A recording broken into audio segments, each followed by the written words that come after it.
Father. Adoptive father? The supreme god stared blankly at number 22 who was frantically kowtowing, suddenly feeling like his worldview was collapsing. First, he could confirm that they had never had any interaction with Vishnu, who was certainly not the Holy Master's adoptive father. After all, when the Temple of Gods fought against the Celestial Court years ago, Vishnu was chased all the way to Antarctica by the moral Heavenly Lord and disappeared without a trace. At first they all thought Vishnu was dead, but now it seemed that he had been hiding in the time labyrinth all along. But how could the mighty Holy Master of Divine Desire Paradise meet someone and immediately kowtow, calling him adoptive father? While the supreme god was bewildered, Vishnu, who had been as still as a stone statue, slowly opened his eyes. He frowned at number 22 who was frantically kowtowing before him, a trace of surprise appearing in his deep eyes. After a long pause he finally spoke. Who are you? I am the Holy Master of Divine Desire Paradise, the current god of lust. My name is not important. As long as you're willing, adoptive father, you can call me whatever you want, number 22 answered sincerely. Number 22's posture was beyond merely humble. He had nearly buried himself into the ground. Because of this, Vishnu didn't sense any threat from these two people who suddenly appeared. Instead he felt a bit curious. I am not your adoptive father, Vishnu frowned and said solemnly. I don't know you at all. Not knowing each other before doesn't mean we can't know each other now. Adoptive father, to be honest, I've admired you since you were at the Temple of Gods. Day and night I've been hoping to follow in your footsteps. I heard you might be recuperating in Antarctica, so I brought all the top fighters from Divine Desire Paradise to find you and ask you to return to the world. Supreme God. The supreme god looked blankly at number 22 who spoke with such conviction, his thoughts becoming a complete mess. Weren't they here to find the remnants of the Gate of Truth? How did it turn into specifically seeking out Vishnu? Besides, didn't you yourself not expect to encounter Vishnu here? Hearing this, Vishnu's frown deepened and he spoke with suspicion.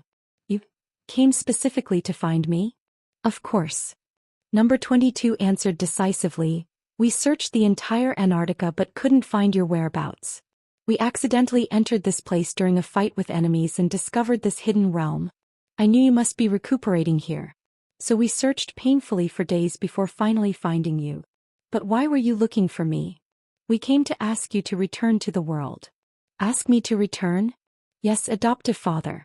If you're willing, I can hand over the entire Divine Desire Paradise to you.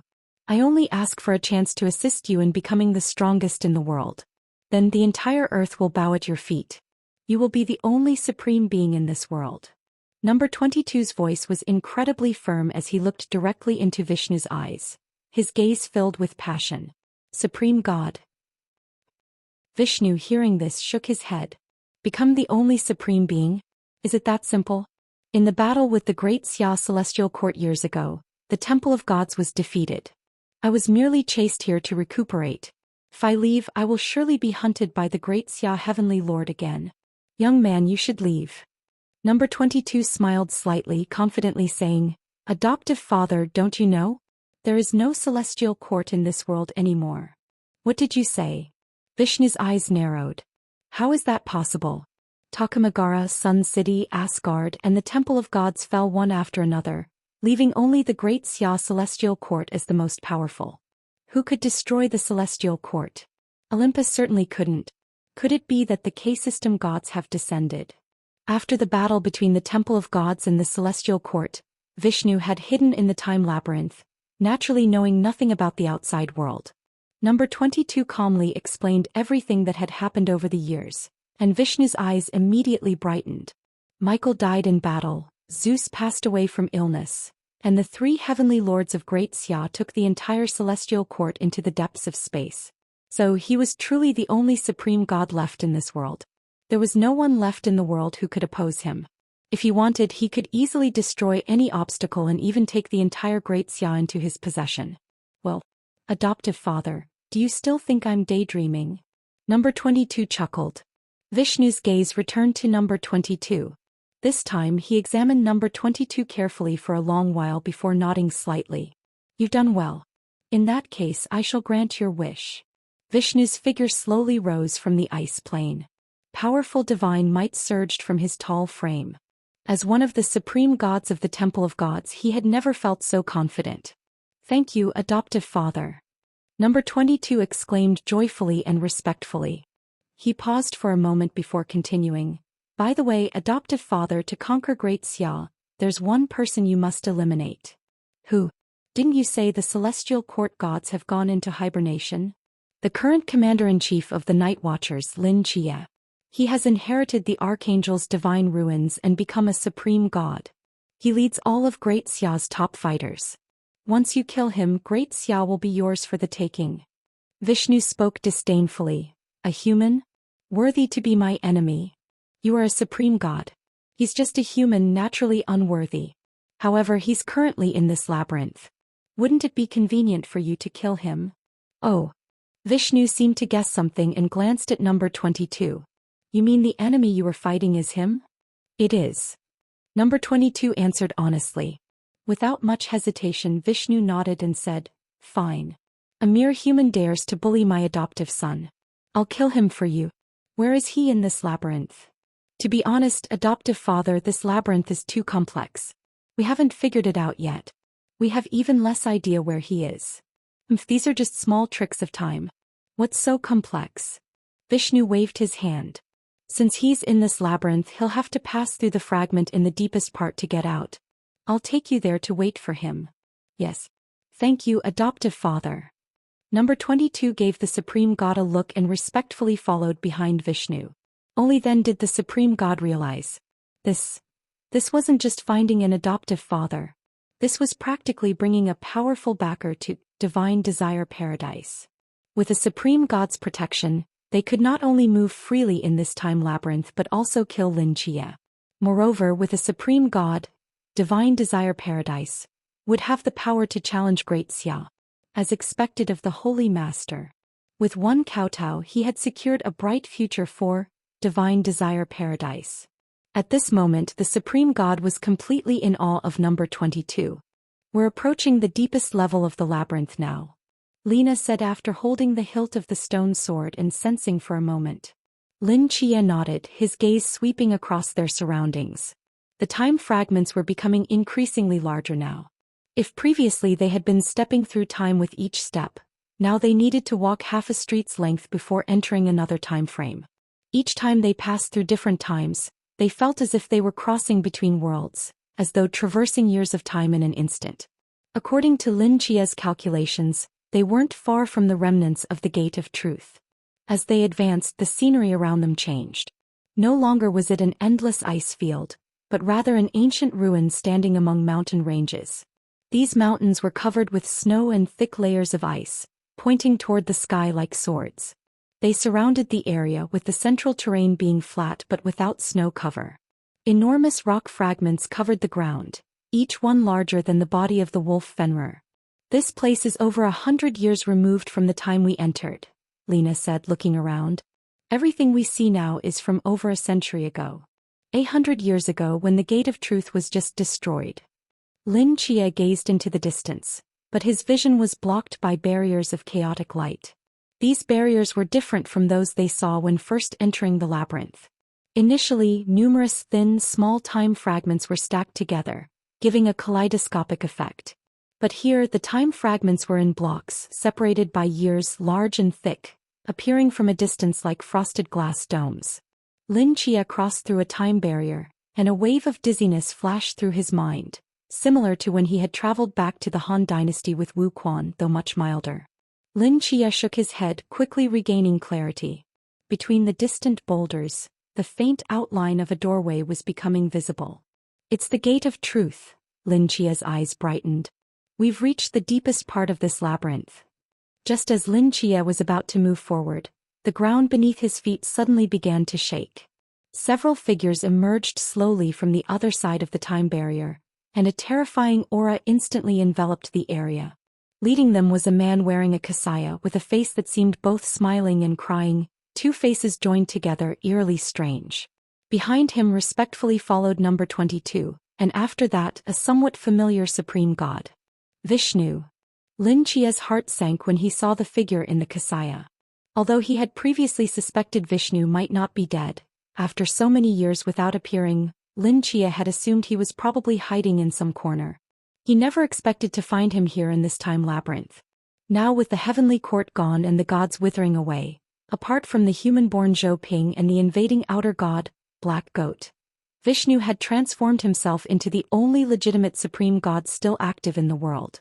He really knew how to survive. Lin Chia thought to himself. Number 22 stepped out from behind Vishnu, pointing at Lin Chia and respectfully said, "Foster father, it's him, he's Lin Chia." I recognize the aura of the seraph. Vishnu's gaze swept over Lin Chia and Lina, his eyes narrowing slightly. A seraph and the ancient King Arthur. It's been a long time. Foster father? Lin Chia stood frozen. Although he had guessed the two might be working together when he saw number 22 emerge with Vishnu, what was this foster father business about? Roar. The wolf Fenrir sensed the dangerous aura emanating from Vishnu and let out a fierce howl, muscles tensing, blood-red eyes filled with hostility.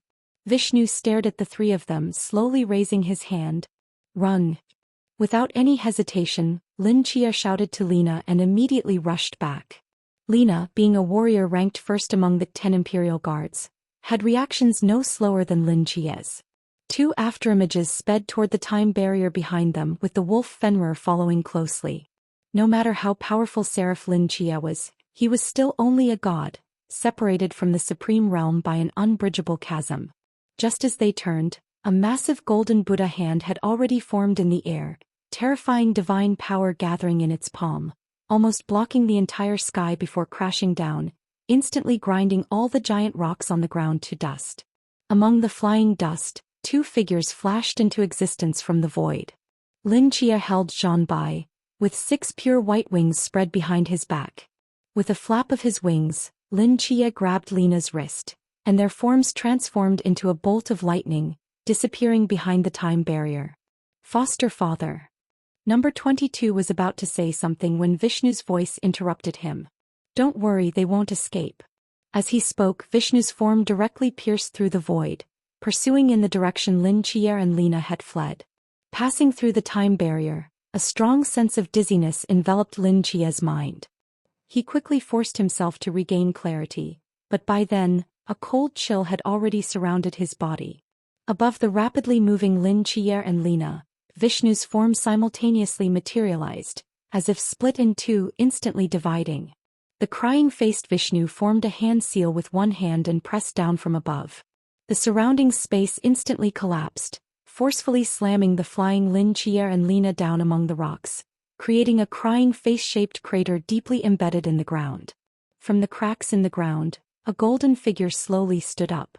Lin Chia held the Kusanagi sword with mortal divine domain expanded to its limit. Trying to escape from a supreme being wasn't so easy. Opportunities could only be seized by oneself. The smiling-faced Vishnu slowly descended onto the ground nearby, flashing hand seals in succession. His form suddenly rose from the ground, a terrifying golden giant blocking half their escape route, hundreds of meters tall.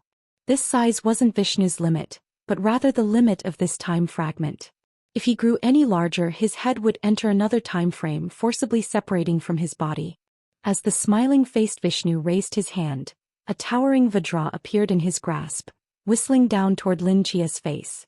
Golden flames ignited in the depths of Lin Chia's pupils, his divine power pushed to the extreme. His form rose with flapping wings, actively swinging his sword to meet this attack. Clang! The golden sword light held the edge of the Vajra, and the gale of two divine powers raged across the ground. Just as Lin Chia's sword was gradually being pressed down, a graceful figure soared into the sky. Only to see Lina holding the sword in the stone, her figure flashing to Lin Chia's side, enduring the aftermath of their collision as she continued to move upward. Are you crazy? Go. I'll hold him off here. Lin Chia exclaimed when he saw Lina actively stepping forward, while resisting the attacks of the smiling Vishnu. Lin Chia was at least at the level of a main god, but Lina was just a proxy. For Vishnu, killing a human who hadn't ascended to godhood would be all too easy.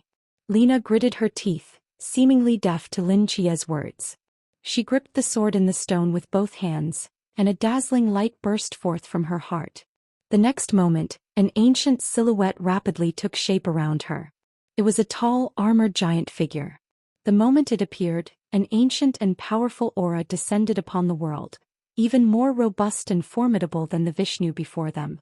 His silhouette overlapped with Lena's, both hands raising the sword in stone high above their heads. Ribbons of time broke through the shattered stone at the hilt, as if joining two pairs of hands across time. A pillar of sacred divine light shot into the sky. The light pillar transformed into a blade, striking the Vajra together with Lin Chia's aim no Murakumo sword. Three distinctly different divine powers instantly caused this fragment of time to rumble and shake. You've got to be kidding me. Is this the god of trickery? Number 22 crossed the time barrier to reach this fragment, and seeing the dazzling divine power fluctuations in mid-air, astonishment appeared in his eyes.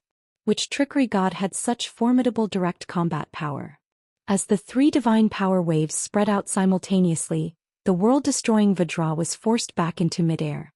The two Vishnus merged back into one, stabilizing the Vajra with an extremely gloomy expression. As the divine power scattered across the sky, the two figures had already vanished without a trace. Let's see where you can run to. Having failed to capture Lin Chia twice, Vishnu, the One Supreme, was losing face. He flashed forward, continuing to chase toward the time barrier ahead. Lin Chia carried the unconscious Lena with one hand, his wings beating continuously as he passed through two time barriers in succession, reaching maximum speed. While flying along the trail of marks he had left, he glanced at Lena from the corner of his eye, his expression somewhat peculiar. He had seen many divine proxies, but at most they possessed only a portion of divine void abilities. Yet Lena could directly summon the phantom of King Arthur's past. The former was like a worker who went out to make a living with a small salary, while the latter could summon the company's CEO with just a phone call. The two weren't even on the same level. So this is what it means to be an heir. Looking at it this way, it was indeed natural for Lena to become the first of the 10 Imperial Guards. However, judging from her current state, summoning King Arthur consumed a tremendous amount of energy, and he wasn't sure if there would be any side effects. Lin Chia passed through two time fragments in succession, but the feeling of being locked onto hadn't disappeared.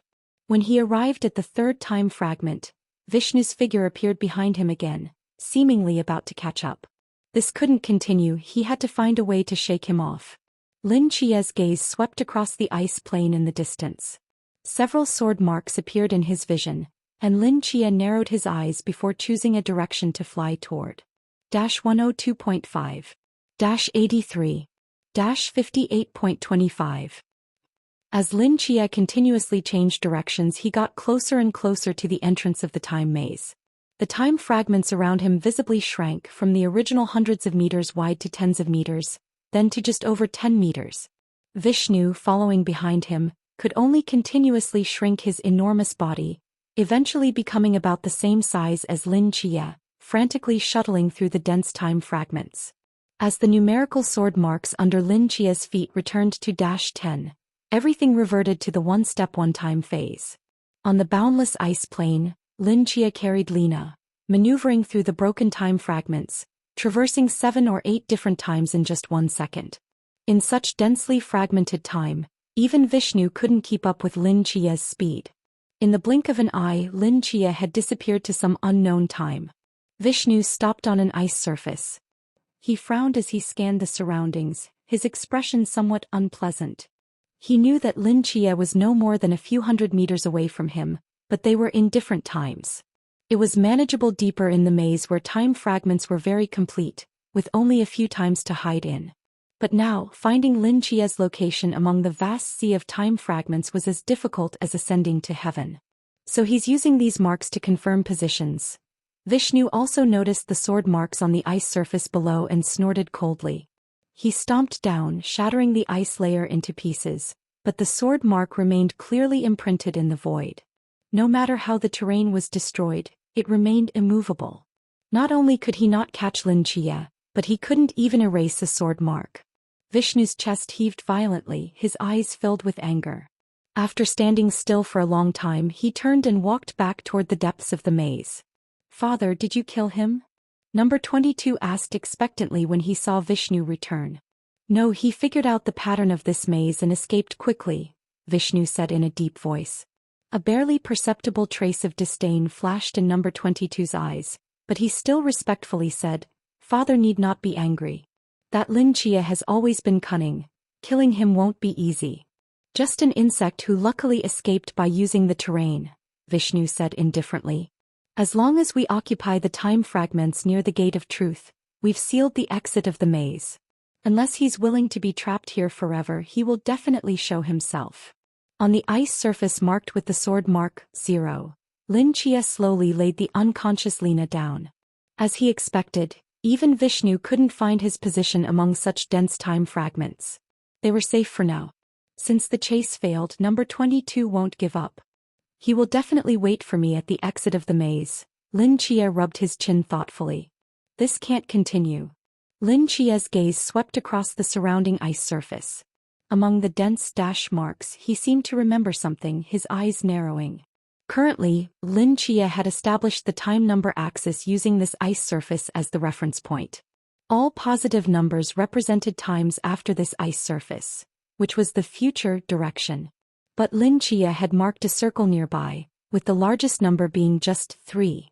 As for whether there were numbers larger than 3 further away, he himself wasn't certain. At this moment, a thought suddenly flashed through Lin Chia's mind. If the deepest part of the past was the Gate of Truth, then what lay at the end of the future? According to Lin Chia's initial assumption, this maze shouldn't have a path leading to the future. Everything was just fragments of time spreading outward from the point when the Gate of Truth was destroyed 100 years ago. In other words, the starting point of this maze corresponds to the present. But after hearing Lina's description of this maze, Lin Chia began to have doubts. Since this was an inverted pyramid, its top layer should occupy the largest area. Lin Chia had been constantly seeking paths downward, with very limited exploration of the top layer. Who could guarantee that in the top layer of this inverted pyramid, in places he hadn't explored, there wasn't a path leading to the future? After hesitating for a moment, Lin Chia still picked up Lina and walked toward the direction where he remembered the number 3 was located. As he stepped onto an ice surface, the number 3 appeared beneath his feet. Lin Chia looked back and could see all the numbers he had personally carved, because the time here was later than all the past ones. But around the number 3, there were no other sword marks left because after Lin Chia arrived here, he immediately turned back to explore in the direction of the past.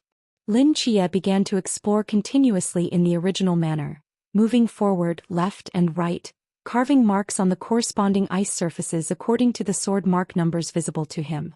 1.25, 2.5, 4, 2.75. As the sword marks continued to spread around, Lin Chia moved further and further away from the opposite direction of the past. But looking across the entire ice field, less than half of the ice surfaces had sword marks carved on them. In other words, near the entrance of the maze, there was still a large area Lin Chia hadn't explored. He continued moving around the river where they had entered the maze, but most of the numbers he carved still began with dash. Time passed and before he knew it, the largest number he had found had already become 37. When Lin Chia stepped onto the last unmarked ice surface, he looked back and took in all the numbers at once. He gently carved a number on the ice surface beneath his feet, 38. This was the farthest future Lin Chia could find. But after he finished all this, nothing unusual happened. The cold wind swept across the desolate ice field, and Lin Chia stood motionless among the dense numbers. Sigh. After who knows how long he let out a long sigh. Seemed his idea was wrong. There was nothing at the end of the future. To break this deadlock, perhaps he needed to approach it from a different angle. Just as Lin Chia was frowning in thought, Lina's eyelashes trembled slightly beside him, and after a moment she slowly opened her eyes. "You're awake." Lin Chia's voice sounded. Lina held her forehead and struggled to sit up from the ice surface, her face somewhat pale. "Where are we?" "Near the entrance of the maze. Time is most fragmented here, so even Vishnu can't find us." "Oh. Are you all right?" "I'm fine, just a bit of mental exhaustion. I need some time to recover." Lina rubbed the corner of her eye. Seeing this, Lin Chia asked curiously, "How were you able to summon King Arthur?" "He allowed me to summon him," And this sword in the stone originally possessed some time abilities that could connect the past him with me, allowing me to utilize a portion of his power. The only drawback is that my body can't sustain it. No wonder. Lin Chia nodded. Lena's peripheral vision caught the surroundings, noticing the sword marks all over the ground, and confusion appeared in her eyes. What are you doing? Looking for the end of the future. Lin Chia explained his idea, and after thinking for a moment she shook her head. This method alone won't work. Time fragments don't just exist on a plane, they're three-dimensional.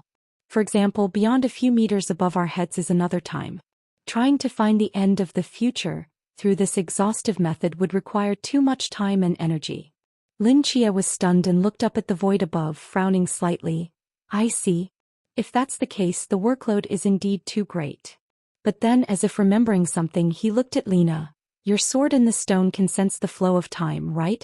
Can you find the direction of the future? Lena thought for a moment. I'll try. She gripped the hilt of the sword in the stone with her slender fingers, closed her eyes to sense for a moment, and then somewhat uncertainly pointed toward the space above Lin Chia. It seems right above you. I'm not sure how high it is. Right above? Lin Chia looked up at the sky, where chaotic light and shadows also covered the space above, making one dizzy just by looking at it. Let's go up and see. The wings on Lin Chia's back spread open, and with a powerful flap, his figure immediately soared upward. Lena, holding the sword in the stone, followed closely behind. 5 meters, 10 meters, 100 meters, 200 meters. As they continued to ascend, Lin Chia passed through countless time fragments, experiencing brief moments of dizziness that made it difficult to discern direction, but he still endured the discomfort and flew straight upward. Just as he passed through a time fragment, a mysterious faint light flashed, and both figures simultaneously vanished without a trace. Lin Chia felt his vision blur, and the world around him transformed into black and white. At this moment, even gravity disappeared, and a feeling of weightlessness surrounded his heart. He flapped his wings and looked back, seeing countless drifting time fragments silently flickering in this black and white world. From a distance, these time fragments gathered together looked like a light cone. The apex of the cone was a broken doorway, from which countless time fragments were released, spreading outward. The further from the doorway, the more fragmented and dense the time became. If viewed from an inverted perspective, it wasn't much different from the inverted pyramid Lena had described.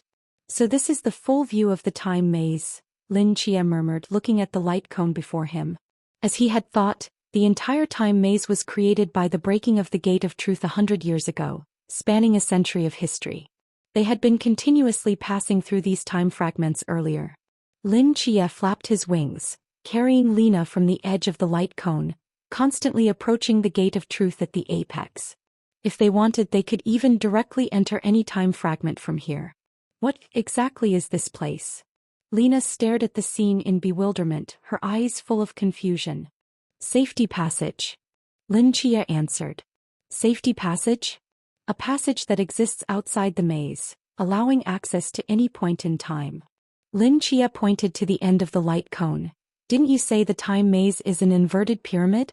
The bottom of the pyramid is the Gate of Truth, and if we keep going upward, we'll exit from the top of the inverted pyramid, arriving outside the maze.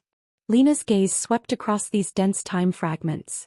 She even spotted Vishnu and number 22 in the fragment closest to the Gate of Truth, though they seemed completely unaware they were being observed. She looked at Lin Chia with confusion. You knew about this safety passage all along? Yes. Though I didn't expect entering it would be so difficult. In Lin Chia's mind, Chinyu's image appeared. The existence of the safety passage was something Chinyu had told him about. Did he know about this place through pure theoretical deduction? Or had he been here before? While Lin Chia was pondering, a blinding streak of light shot through the void, heading straight down toward their heads. Lin Chia's pupils contracted slightly. Watch out. The Kusanagi sword slashed through the air, its golden blade light brushing past her hair and striking above Lena, colliding with the incoming light. The surging divine power exploded, forcing the light to retreat slightly. The attacking light moved too quickly. If not for Lin Chia's mental perception allowing him to protect her in advance, Lena would have been severely injured if not killed. Taking advantage of this moment, Lin Chia could now clearly see the true form of that light. It was an arrow made of gold and iron. Almost simultaneously, a figure materialized behind Lin Chia.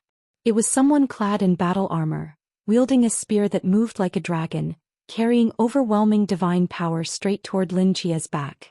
Lin Chia pressed his palm against the void, drawing out Tunbai, and swung it toward the cold gleam of the spear tip. Clang! Zhan Bai deflected the spear, but the attacker showed no intention of stopping. The spear stabbed repeatedly through the void, like countless flickering stars in the night sky, surging toward Lin Chia from all directions. Lin Chia frowned, channeling surging divine power into the Kusanagi sword. A brilliant sword light swept across his front, the massive blade energy suppressing the countless spear shadows, forcefully pushing the attacking deity back several steps. Breaking technique with raw power. As the sword light dissipated in midair, a golden-haired woman wielding a spear stepped forward. Her azure eyes fixed on Lin Chia, her exquisite face seemingly devoid of emotion, displaying only endless killing intent and majesty.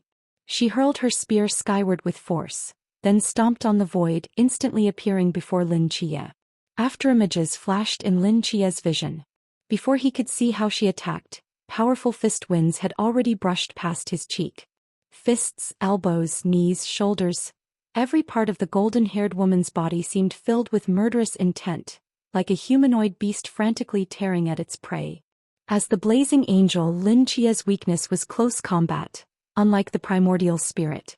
As a blade light flashed, he immediately vanished into the void, reappearing hundreds of meters away.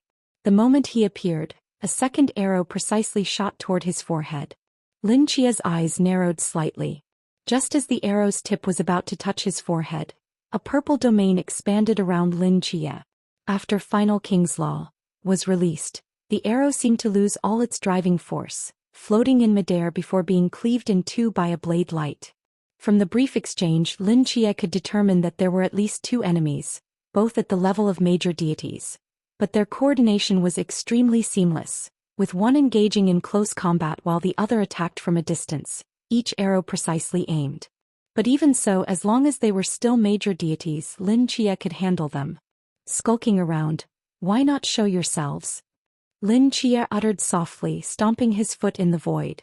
Final King's Law expanded to its limit, and as the purple energy swept outward, a graceful figure was forcibly knocked from the sky, her previously transparent body gradually returning to normal. She was a woman dressed in leaves and hemp cloth, holding a bow and arrow. Her face was painted with several green markings, her eyes full of wildness. Both are goddesses? Lin Chia's gaze swept over the golden-haired goddess and the wild goddess as he frowned in thought. Judging from the golden-haired goddess's individual combat power and their seamless coordination, they were definitely not from Divine Desire Paradise. Nor could they be hidden gods. The temple of celestial gods had been completely destroyed, so they couldn't be Vishnu's people either. Could it be? While Lin Chia was pondering, the two goddesses exchanged glances, their killing intent intensifying. The spear spinning in midair seemed drawn by some force, diving straight toward Lin Chia. In the golden-haired goddess's azure eyes, waves of divine power surged, her divine aura rising rapidly. Her form instantly broke through the void, charging toward Lin Chia alongside the spear from opposite directions. In the distance, the wild goddess drew her bow again, a deep green divine light coiling around the arrow's tail, terrifying divine power creating ripples around her. Just as these three killing intents were about to erupt, Lin Chia suddenly spoke. Might you be Athena, goddess of war, and Artemis, goddess of the hunt? My name is Lin Chia, you should. Upon hearing these words, the golden-haired goddess and the wild goddess's bodies suddenly trembled. Lin Chia. The whistling spear abruptly halted in midair, the charged arrow dispersed its divine power, and the golden-haired goddess who had been rushing toward Lin Chia immediately slowed down, though she still nearly collided with Lin Chia suspended in midair. Yes, it's me. Lin Chia looked at the golden-haired goddess's face just inches from his own. I'm here to find Nyx, goddess of night. Athena, gripping her spear, examined him carefully with her azure eyes and asked with furrowed brows. Can you prove it? Of course. Lin Chia flipped his palm and a dark essence appeared before him. At that moment even the surrounding light dimmed slightly. The essence of night? Athena naturally recognized the essence in Lin Chia's hand. She stared at Lin Chia in astonishment, a complex emotion appearing in her eyes. As major deities following Nyx, they had certainly heard of Lin Chia's existence, and the night essence in his hand could be considered Nyx's token. Beside her, the hunting goddess Artemis also put away her bow and arrow, placing one hand on her chest and bowing slightly. "We've heard your name mentioned by Lady Nyx before. We are merely guarding this place and meant no offense." Lena was about to draw her sword to help when she saw Athena and Artemis's attitudes suddenly undergo a dramatic change, causing her to look at Lin Chia in confusion. "It's fine." Seeing the misunderstanding resolved, Lin Chia immediately sheathed the Kusanagi sword and looked around as if searching for something. "Where is Mother?" Athena and Artemis exchanged glances, both remaining silent. Sensing something was wrong, Lin Chia frowned slightly. "She's not here? Where is she?" After a moment, Artemis extended her hand, pointing to the apex of the light cone, to that broken gate of truth standing in the void. Lin Chia followed her finger and was slightly taken aback. "The gate of truth? What does that mean?" "Lady Nyx is behind that door." The hunting goddess Artemis approached Lin Chia, her gaze fixed on the ruins of the gate of truth, her eyes filled with reminiscence. "Years ago, Lady Nyx was ambushed by Zeus and forced to come to Antarctica to recover. Later we accidentally entered this time labyrinth. At first we didn't know what this maze was and we got separated within it. Later Lady Nyx discovered the secret of the labyrinth, followed the direction of the future, to this place, and found me and Athena among the many time fragments. Just as we were preparing to leave and return to Olympus, Lady Nyx saw that door. Artemis walked across the black and white world, passing through numerous time fragments toward the gate of truth standing in the void. Lin Chia and Lena followed closely behind. Upon getting closer, Lin Chia realized that the ruins of the gate of truth they had seen earlier in the time fragments was only half of it. The massive broken doorway was like a mirror. The front side of the mirror extended into endless time fragments, where number 22 and Vishnu were currently located, while the safe passage where Lin Chia and the others stood led to the back of the mirror. Faint gray mist rolled around the gate, like a layer of flowing gauze. The gate was like ruins lost for countless ages, silently buried in deathly stillness. Previously, what Qingyu had summoned were merely shadows of the gate of truth. This was the first time Lin Chia truly witnessed the actual gate of truth, albeit in a broken state. "Then what happened?" Lin Chia asked. "This door seems to have the ability to reflect the past." Lady Nyx just looked at this door once and stopped in her tracks.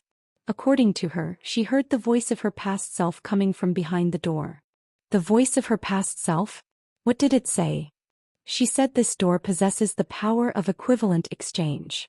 Artemis paused for a moment before continuing. "We don't know the specific details, but after Lady Nyx heard it, she wanted to make a deal with this door." Hearing this, Lin Chia's heart sank. Make a deal with the gate of truth? Not long ago Lin Chia had just witnessed firsthand how exploitative this thing could be. Even with equivalent exchange, it had 100 ways to exploit those who traded with it. It was an unscrupulous black market dealer. Even Qingyu had nearly fallen victim to it. What deal did she make? Artemis hesitated before speaking. She wanted to resurrect her children. Lin Chia stood frozen. In his mind suddenly appeared the haggard, blank face he had seen when he first opened ward number 1. "I've finally found you, my child." "Hypnos. My child, so you're here too." "Hypnos, don't worry, your brother will be back soon, he's just playing around for a while." Nyx was the first patient to recover from the hospital. Lin Chia had indeed cured her illness, but the regret and pain in her heart still remained, and the appearance of the gate of truth undoubtedly gave her an opportunity to make amends. Even if she destroyed all of Olympus, her children couldn't return, but the gate of truth before her could make it happen. Lin Chia could even imagine how determined and resolute Nyx must have looked when standing here, gazing at the gate of truth. That was the greatest sacrifice a mother could make for her children. "Mother," Lin Chia murmured. After Lady Nyx made this request, the mist inside the door suddenly began to churn violently, and then the door opened slightly. Lady Nyx turned to give us a few instructions and then walked straight through the door. Walked through the door? What was behind the Gate of Truth? Lin Chia wasn't sure.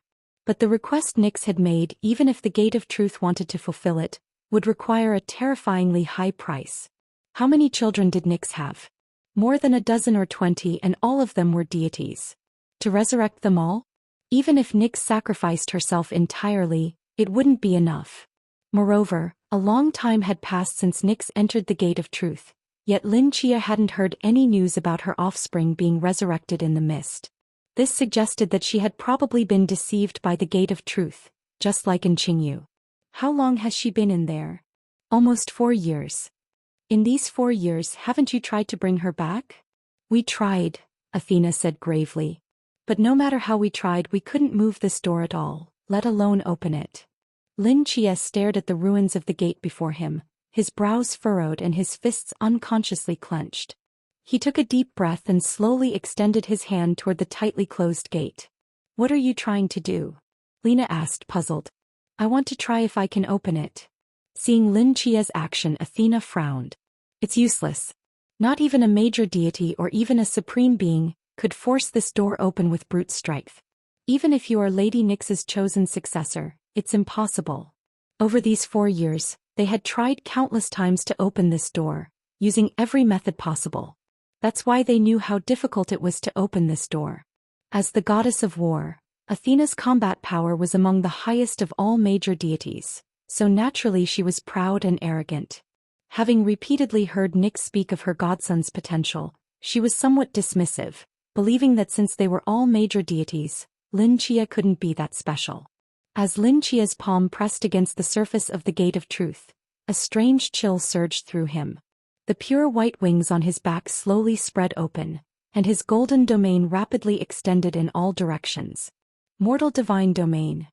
Lin Chia knew very well that as a major deity, opening the door with brute force was almost impossible. But the more impossible it seemed, the better Lin Chia's chances became. Miracles were Lin Chia's reliance for opening the door. As Lin Chia's hand pressed harder, veins bulged beneath his skin, terrifying divine power swept through the black and white world, golden furnaces burned in his eyes, and his entire body's power was pushed to the extreme. The hurricane swept from the wings behind Lin Chia's back, causing Lina beside him to stagger backward.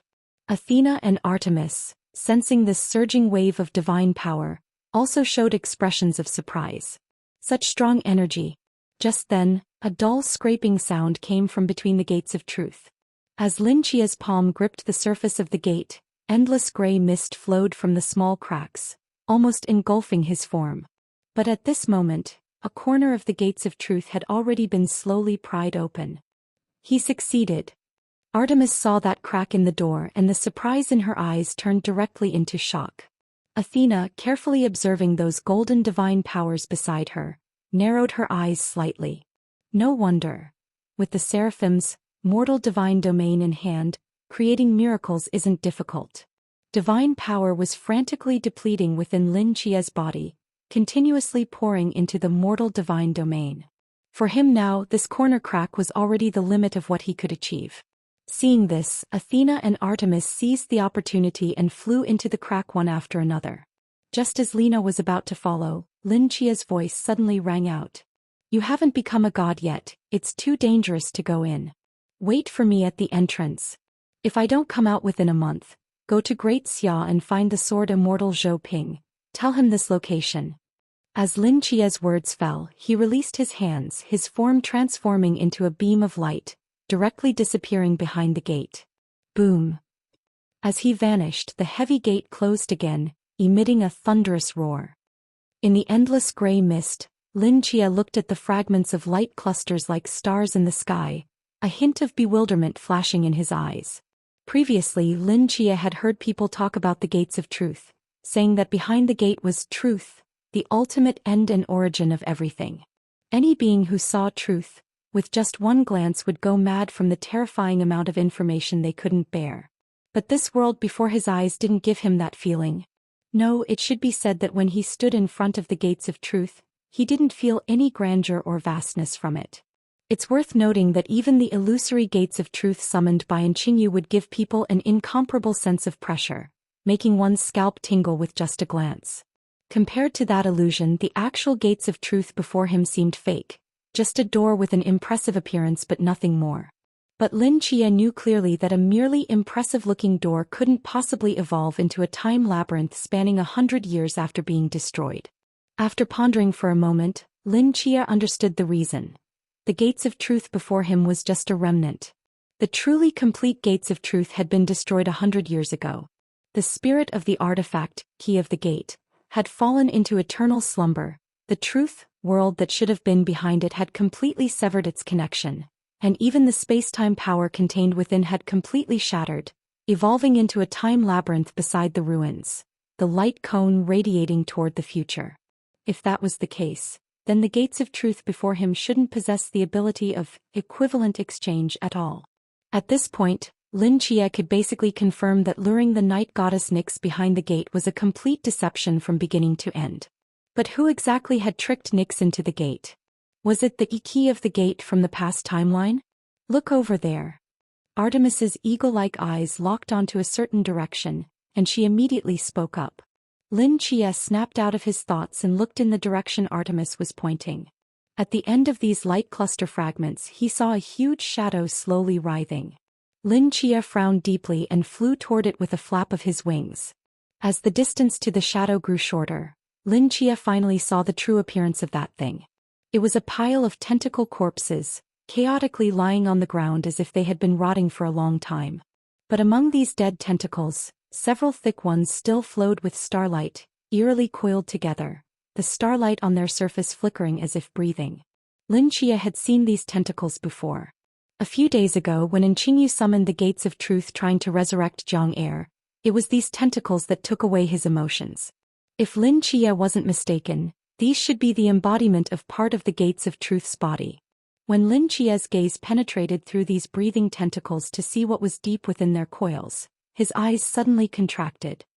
He saw that beneath the suckers of these tentacles, a black sphere was being tightly wrapped by them. Night color and faint starlight flowed on the surface of the sphere, being sucked by the suckers like nutrients, continuously flowing into the ground below. The law of night. Nyx's law, Lin Chia would never mistake it. Inside that sphere wrapped by countless starlight tentacles was the night goddess Nyx who had been tricked into the gate. And this remnant of the gates of truth was undoubtedly using Nyx's divine power and law as nourishment, constantly feeding this world. Perhaps because of this, Lin Chia vaguely felt that the shattered light clusters in the sky seemed to be gradually regaining brightness at a faint speed. "Lady Nyx!" Athena exclaimed. "Mother!" Seeing this, Lin Chia's chest heaved violently, and a surge of killing intent erupted. Without any hesitation, he gripped the hilt of the Kusanagi sword, his form transforming into a golden lightning bolt charging toward those few starlight tentacles wrapping the sphere. Boom! Just as the golden sword light was about to slash out, a light cluster fragment in the sky suddenly brightened, falling like a meteor in front of Lin Chia. The terrifying divine power aftershock forced Lin Chia to stop. He waved his hand to disperse the dust in front of him and saw a mirror-like fragment emerging from the shining light cluster. "What is this?" Lin Chia frowned deeply. As several starlight tentacles moved away from the black sphere, the law of night flowed along their bodies into that fragment. Moments later, a figure wearing a star-woven gauze dress slowly walked out from the mirror fragment. Seeing the face of that figure, Lin Chia's gaze froze. It was the night goddess Nyx. But strangely, the Nyx who walked out from the mirror fragment looked much younger than the one in Lin Chia's memory. Her aura barely maintained at the stage of having one foot in the supreme realm, and she looked at Lin Chia without any emotional fluctuation in her eyes, as if looking at a stranger. Seeing this scene, a look of surprise appeared in Lin Chia's eyes. Recalling what Artemis had said earlier about hearing her past self's voice from the gates of truth, his eyes narrowed slightly. Those light clusters can actually derive people's past and materialize them? Lin Chia certainly recognized that the young Nyx before him was not Nyx herself, but some kind of puppet-like existence. If he wasn't mistaken, the law of night on her was also absorbed from Nyx. As Lin Chia was pondering, young Nyx's eyes slowly opened, and a hint of killing intent appeared in her eyes as she looked at Lin Chia. "An enemy of Olympus, you've come at the right time." A touch of night color spread along the hem of the star-woven gauze dress, like dense ink dripping into water, instantly dyeing the entire ground. "Lady Nyx, it's us. I am Artemis," Artemis exclaimed upon seeing her. "It's useless, she's a puppet manifested by the gate of truth. Her consciousness is not under her own control." Athena discovered the issue and said gravely, "In her eyes, we are enemies that must be killed. What should we do?" "She's Lady Nyx." Artemis frowned. According to legend, Lady Nyx was nearly invincible in her youth. Except for the old god King Kronos, almost no one in the world could subdue her. Even before she reached the supreme level, she single-handedly suppressed 6 major gods including Zeus. Now even if the 3 of us combined, we might not be enough for her to kill. "Is that so?" Athena gripped her spear tightly with surging fighting spirit bursting from her eyes. "Then I insist on trying." As her words fell, Athena's figure flashed, stepping into that shade of night, rushing rapidly toward Nyx within. "Wait." Her speed was too fast. By the time Lin Chia reacted, her spear tip had already flashed to Nyx's front. As divine power swept through her body, terrifying force created explosive booms in the void. In Nyx's profound eyes, Athena's reflection was clearly mirrored. The moment the spear tip touched her skin, she transformed into faint night color, disappearing in midair. Athena frowned, her foot stomping fiercely on the ground. The earth shattered and cracked, and even the night beneath her feet was torn open at one corner. But the next moment, the torn ground was gently smoothed back to its original state as if by a jade hand. Deep night rippled beneath Athena's feet, countless black petals bloomed along the ripples, like death flowers blooming alone in the darkness. A devouring force frantically consumed her divine power and vitality. Athena's expression sank as pale golden divine power enveloped her body. Her spear traced an afterimage through the void, and visible spatial vibrations swept in all directions, forcibly shaking off most of the black petals. But even so, those black petals did not dissipate. Instead, they surged toward Athena at the center with the fierce wind raised by the dancing spear, with tiny starlight illuminating from the tips of the petals. Boom, boom, boom, boom. Consecutive explosions bloomed in the night sky, and raging divine power formed a barrier, isolating Lin Chia and Artemis outside. Artemis sensed this terrifying divine might, her face extremely grim. The power of Nyx before them was not something they could contend with. Even the war goddess Athena would struggle to withstand such an assault. Facts proved Artemis's guess correct. As the dust settled, a blood-covered Athena stood with difficulty in the night, gripping her spear with hideous burns covering her entire body. She seemed to realize the horror of this nightshade and flashed toward the edge of the darkness. But no matter how she moved, the darkness extended in the corresponding direction. She was like Sun Wukong trapped in Buddha's palm, unable to escape this darkness. Just then, star trails lit up in the night sky above, and a world-destroying aura instantly enveloped Athena's heart. Star-splitting technique. Sensing the danger, Athena gritted her teeth and pushed her divine power to the extreme. The next moment, brilliant starlight fell from the night sky like swords. Damn it, Athena's face paled slightly. She had thought that since Nyx had not yet formally entered the supreme realm, she should have a fighting chance. But she had underestimated this creation goddess's talent and combat power. She never imagined that the usually gentle and serene Lady Nyx was so sharp and lethal in her youth, with every move being a killing blow. Her left hand grasped at the void, and a shield appeared before her, forcibly blocking the falling star sword. Thud. The starlight struck the shield's surface, tearing a hideous gap in it. The terrifying shock force sent Athena flying hundreds of meters away. Before she could steady herself, another star sword suddenly fell. This time she had nothing to block with. Just as she prepared to grit her teeth and take the hit with her body, a figure stepped out of the void beside her. Golden sword light slashed toward the sky, colliding with that star sword. Divine power exploded with a rumble, and the dazzling light made it impossible to open one's eyes. In the hazy light, a palm supported Athena's back, absorbing all her momentum and stabilizing her in midair. "It's you," Athena looked at Lin Chia, surprise appearing in her eyes. Lin Chia focused intently on the young Nyx walking in the darkness and said solemnly, "Leave her to me. You go deal with those tentacles and rescue the real Nyx." "You alone against her?" Athena immediately shook her head. She's too strong, you can't win. Don't worry about that, go quickly. Lin Chia's palm on Athena's back suddenly exerted force, pushing her toward where the star tentacles were. As Lin Chia took a step forward, Final King's Law forcibly tore open a corner of the night, allowing Athena to escape.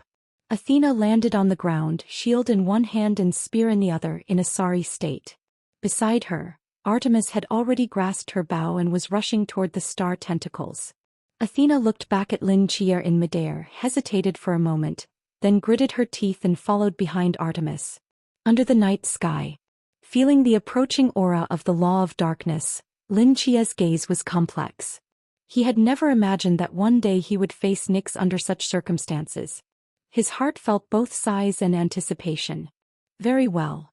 Lin Chia gripped the Aim no Murakumo sword, took a deep breath, his aura rising steadily. Let me see just how strong you were in your youth. The same shade of night opened beneath Lin Chia's feet. As the double darkness overlapped in the night sky, Lin Chia's wings behind him flapped powerfully, his figure instantly tearing through the first layer of darkness, his killing intent aimed directly at Nyx's face. By divine domain? Seeing the night beneath Lin Chia's feet, young Nyx was startled, confusion appearing in her eyes. But as a faint light flashed, that confusion quickly disappeared as if it had never existed. She stood calmly under the night sky, her star-woven dress fluttering gently in the wind. An enemy of Olympus. Perfect timing. There was not a trace of emotion in her eyes. She reached out her palm in front of her and countless star swords fell from the sky, like a forest of twinkling stars, dividing this night into countless fragments. Lin Chia narrowed his eyes and from the ink-like darkness beneath his feet, countless stars also lit up. These stars transformed into long swords that shot up from beneath him toward the sky, clashing with the descending starlight. Star-splitting technique versus star-splitting technique. The night goddess's technique, Lin Chia also knew it. During these 4 or 5 years, the dark essence within him had grown into a towering tree, not only encompassing most of Nyx's abilities but also containing vast amounts of darkness power that even Nyx never possessed. After the dark ancestor evolved the night essence into a complete dark essence, this essence was no longer simply a night attribute.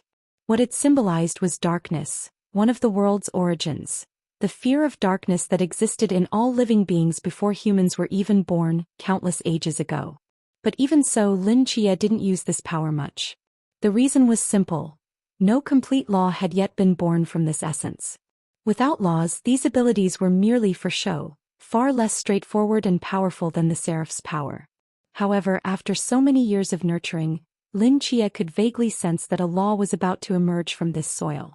In at most another year or two he would be able to cultivate his own darkness law from the essence, becoming the ancient and unique god of darkness. The two star-splitting techniques collided and intertwined, instantly tearing apart most of the starlight on the ground. As Lin Chia expected, that star-splitting technique, without laws, was just superficial. Against Nyx, who possessed true night laws, it was still considerably inferior. Lin Chia's figure swiftly moved through countless stars, his Amino Murakumo sword tracing a flower-like pattern. Golden sword light instantly swept across the battlefield, shattering the starlight everywhere. Between the golden and silver remnant lights, a shadow had already flashed behind Nyx. What a powerful divine weapon! Nyx's eyes flashed with surprise, her eyebrows tightly knitted together. Her wrist trembled slightly, and a silver bracelet immediately emitted a crisp humming sound. Ding! Just as the sword was about to touch Nyx, a silver light flashed before Lin Chia's eyes. He felt his vision blur and a terrifying repulsive force struck his chest, sending him flying backward. A defensive divine artifact? Lin Chia flapped his wings, stabilizing himself in midair. He saw that a silver bracelet had floated away from Nyx's wrist, expanding rapidly in the wind, transforming into a massive silver ring protecting Nyx. With the appearance of this silver ring, the surrounding force field visibly distorted, even the shattered starlight was drawn into it. Divine light flowed with colorful radiance, dotted with starlight. Around Nyx, it was as if a brilliant river of stars flowed under the night sky. Lin Chia had the Amino Murakumo sword by his side, But as one of the primordial gods of Olympus, how could Nyx not have divine artifacts? It's a pity. If my true body were here it would be much easier, Lin Chia murmured, then his eyes brightened as if he had thought of something. He gripped the hilt of the Amino sword with both hands, took a deep breath and his wings flapped again.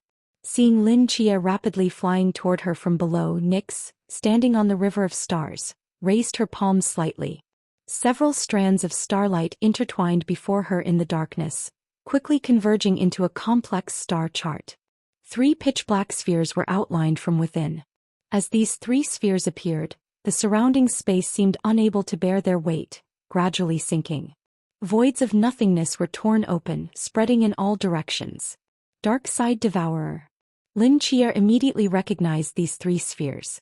As one of the night goddess's signature killing moves, when these 3 spheres appeared, it meant Nyx's killing intent had reached its peak. World-destroying vibrations emanated from the 3 black spheres. Athena, who was fighting among the starlight tentacles, changed her expression and looked back toward the battlefield. This is bad, he will die. Athena gritted her teeth, preparing to turn back to help Lin Chia, when a massive starlight tentacle came whistling from behind. Whoosh! An arrow precisely pierced the end of the tentacle, tearing apart more than half of its body. Sharp wails came from the remaining flesh. Don't space out. Saving Lady Nyx is more important. Artemis's anxious voice came from the side. These tentacles are getting more and more numerous. If this continues, both of us will be drained by them. Athena came to her senses, swept her spear horizontally, and split the tentacle before her in half. But immediately afterward, these broken tentacles rapidly regenerated, each becoming 2 tentacles of the same size, frantically coiling toward her. In the current predicament, escaping to help was impossible. That human could only fend for himself. Hopefully he could hold on until she rescued Lady Nyx, Athena thought to herself. On the brilliant star chart, as Nyx's fingertip lightly tapped, the 3 black spheres fell from the sky one after another. These dark side devourers seemed to have eyes, locking onto Lin Chia's figure no matter how he dodged. Under their weight, this space became unbearably heavy, even the ability of white slash temporarily failed. Seeing this, Lin Chia directly put away white slash, gripped the hilt of the Amino sword with both hands, and opened 2 domains, one purple and one golden. The dazzling sword light rose and slashed directly toward one of the spheres. Under the power of Final King's Law, Lin Chia forcibly fixed the first dark side devourer in place. The golden sword light slashed down like lightning, and a terrifying explosion resounded throughout this realm. Boom! With continuous sword light, the first dark side devourer shattered into pieces. Scattered fragments fell into the darkness beneath Lin Chia's feet, quickly dissolving without a trace.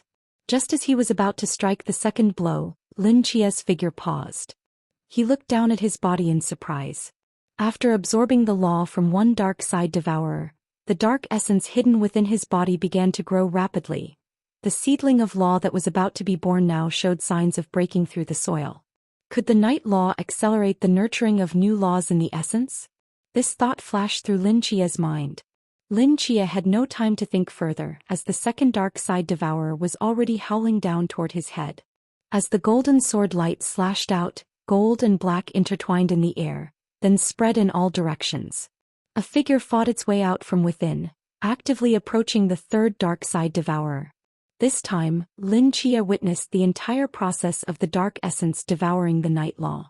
Perhaps due to their common origin, the shattered night law acted like nutrients, continuously nurturing the birth of new laws within the essence. The night laws contained in these 2 dark side devourers were not abundant, so the nurturing effect was quite limited. But what about the young Nyx who had been manifested?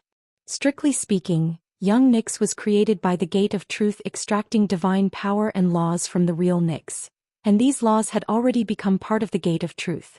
If he could devour this part of the night law from the Gate of Truth, wouldn't it mean the progress of the new law's birth would be greatly accelerated? Thinking of this, Lin Chia's gaze toward the dark side devourer and young Nyx changed. The Gate of Truth might have only wanted to manifest a strong enemy to clear out these intruding ants, but it could never have imagined that the strong enemy it manifested had already become fertilizer in Lin Chia's eyes. The golden sword light frantically cut through the third dark-faced devourer, and the terrifying explosion aftermath caused Lin Chia's body to split open, with fresh blood soaking his entire body, instantly turning him into a bloody figure. After withstanding 3 consecutive meteorites, Lin Chia was seriously injured, but his movement didn't slow down at all. He directly charged through the aftermath into the sky, and a flash of sword light slashed at the starry river without any flourish. Clang! The loud clash of metal nearly shattered eardrums, as divine light and star radiance dispersed under the edge of the Tian Tsong cloud sword. That silver ring was forcibly cut with a gap. Nyx frowned and the silver ring quickly began to spin.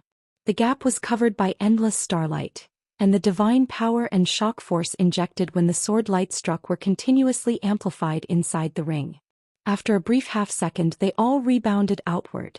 A golden ripple swept across the sky, causing Lin Chia to violently spit out a mouthful of blood and retreat hundreds of meters backward. That silver bracelet artifact seemed to absorb all attacks that fell upon it, then reflect them back outward in doubled force. Lin Chia felt as if he had been slashed by himself 2 or 3 times, and his entire skeletal structure was almost shattered. With that bracelet artifact, breaking through Nyx's defense was almost impossible, unless Lin Chia used the Tian Tsong cloud sword to strike again and again until it was completely shattered, but before that happened he would probably be destroyed by the rebound first. Of course, this was only for ordinary enemies. Now Lin Chia had found a way to break through.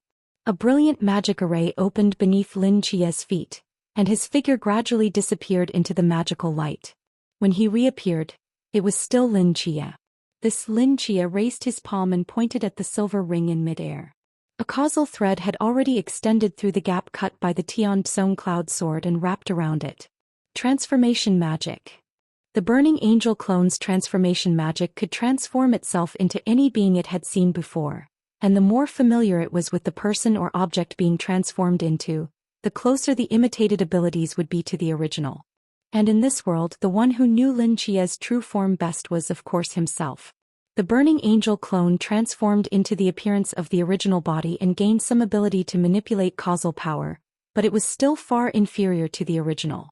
Even if it could forcibly implant a causeless cause into the silver bracelet, it could only maintain it for an extremely brief moment. But for Lin Chia this was enough. As the causal thread wrapped around the surface of the silver ring, a previously non-existent causality was created. The starry river flowing around Nyx suddenly shook and instantly reverted to that small silver bracelet falling toward the ground. Seeing her artifact suddenly lose control, Nyx was slightly stunned. Just as she was about to do something, a shadow had already flashed before her. The light of transformation magic flashed, and the burning angel Lin Chia returned to his form. Under the gaze of those burning golden eyes, a golden sword light split the sky in 2. The next moment, the night covering heaven and earth shattered piece by piece. As cracks spread across Nyx's body surface, she became like a broken mirror, shattering into countless fine grains of sand, seemingly guided by some force toward a ball of light in the sky. But before these sand particles could float very far, a figure had already stepped onto the void. Lin Chia, holding the darkness origin, spread the ink-like night beneath his feet like a great net, swallowing all the sand particles within it. As these laws flowed in, Lin Chia could clearly feel a rich force of law continuously dispersing from within the origin. At this moment the surrounding light visibly dimmed, as if an invisible dark beast was crouching behind Lin Chia, gradually devouring all light. He won. Athena sensed Nyx's aura dissipate, looked back and saw Lin Chia covered in blood in midair, her eyes filled with shock. He actually killed the young Nyx. Even though he possessed mortal divine domain, in terms of realm he had only achieved the status of a main god for just a few years. A few years is too brief for gods. Nyx was not only a prodigy of her time but had also stepped 1 foot into the supreme realm. With such a vast difference in realms he could still kill the young Nyx. This seemed almost impossible to Athena. The law of night. No, that's not right, that aura is even greater than the law of night. Artemis sensed the law fluctuations permeating the air and exclaimed in astonishment, "Is it the law of darkness? Is he about to condense the law of darkness?" Apart from the ancient darkness progenitor gods, no one has ever possessed the complete law of darkness. Where did his law come from? And doesn't he already possess the law of miracles? Can a main god simultaneously possess two laws? Won't he explode and die? If Lin Chia killing Nyx alone was just very surprising to the two of them, then the appearance of the law of darkness undoubtedly challenged the limits of their understanding, not to mention where Lin Chia got the law of darkness from. The fact that a main god could master two laws simultaneously was simply unheard of. Of course, this was just their understanding. Lin Chia had personally seen a god who wielded dual laws. That was Bragi. It was precisely because of this that Lin Chia didn't realize he was doing something so world-shaking. In his understanding, if Bragi could become a dual-law god, why couldn't he? But he overlooked one point. Bragi's ability to simultaneously carry two laws was essentially because within his body, there was still a heart belonging to Eden. Eden's law of life was contained within the heart, coexisting with Bragi's body, and after a long period of adaptation, Bragi could manipulate the law within Eden's heart. Fundamentally, they could still be considered two separate entities. This was an extremely coincidental and special case, the only one of its kind in the world. As the darkness origin trembled slightly, a tiny crack suddenly appeared on its surface. Black branches extended from the crack, and before Lin Chia, they slowly formed a thumb-sized fruit. Though called a fruit, it looked more like a curled-up black ball of thread. The moment this thing appeared, the light around Lin Chia instantly vanished, and endless darkness had already engulfed him within it. Lin Chia stared at the fruit before him in a daze. After a long while he reached out his hand toward it. Is this the law of darkness? So far Lin Chia has only seen two laws with his own eyes. One is the golden thread that actively sought him out after Michael's death, which is now the miracle law within Lin Chia's body. The other is this black ball of thread before him that resembles a fruit. Unlike the burning and sacred nature of the miracle law, the dark law before him constantly emits a suffocating sense of despair. It is the dark side of the world, the shadow of light, the most ancient fear rooted in the hearts of primordial beings. At this moment, Lin Chia firmly grasped this fear in his palm. The moment he grabbed the dark law, a cold divine power frantically poured into his body. Almost simultaneously, the archangel divine power flowing through his body began to boil, clashing violently with the dark divine power entering his body. Unprecedented pain filled Lin Chia's entire body. The darkness surrounding him exploded with a rumble. From a distance, his entire being appeared to be torn between light and shadow, and even his pure white wings began to be tainted with darkness. This is bad. Lin Chia felt the two opposing divine powers in his body like water and fire, and his heart immediately sank. The tearing pain consumed Lin Chia's consciousness, and everything before him became blurry. He took a deep breath, forcibly regaining a bit of clarity, and looked up at the distance.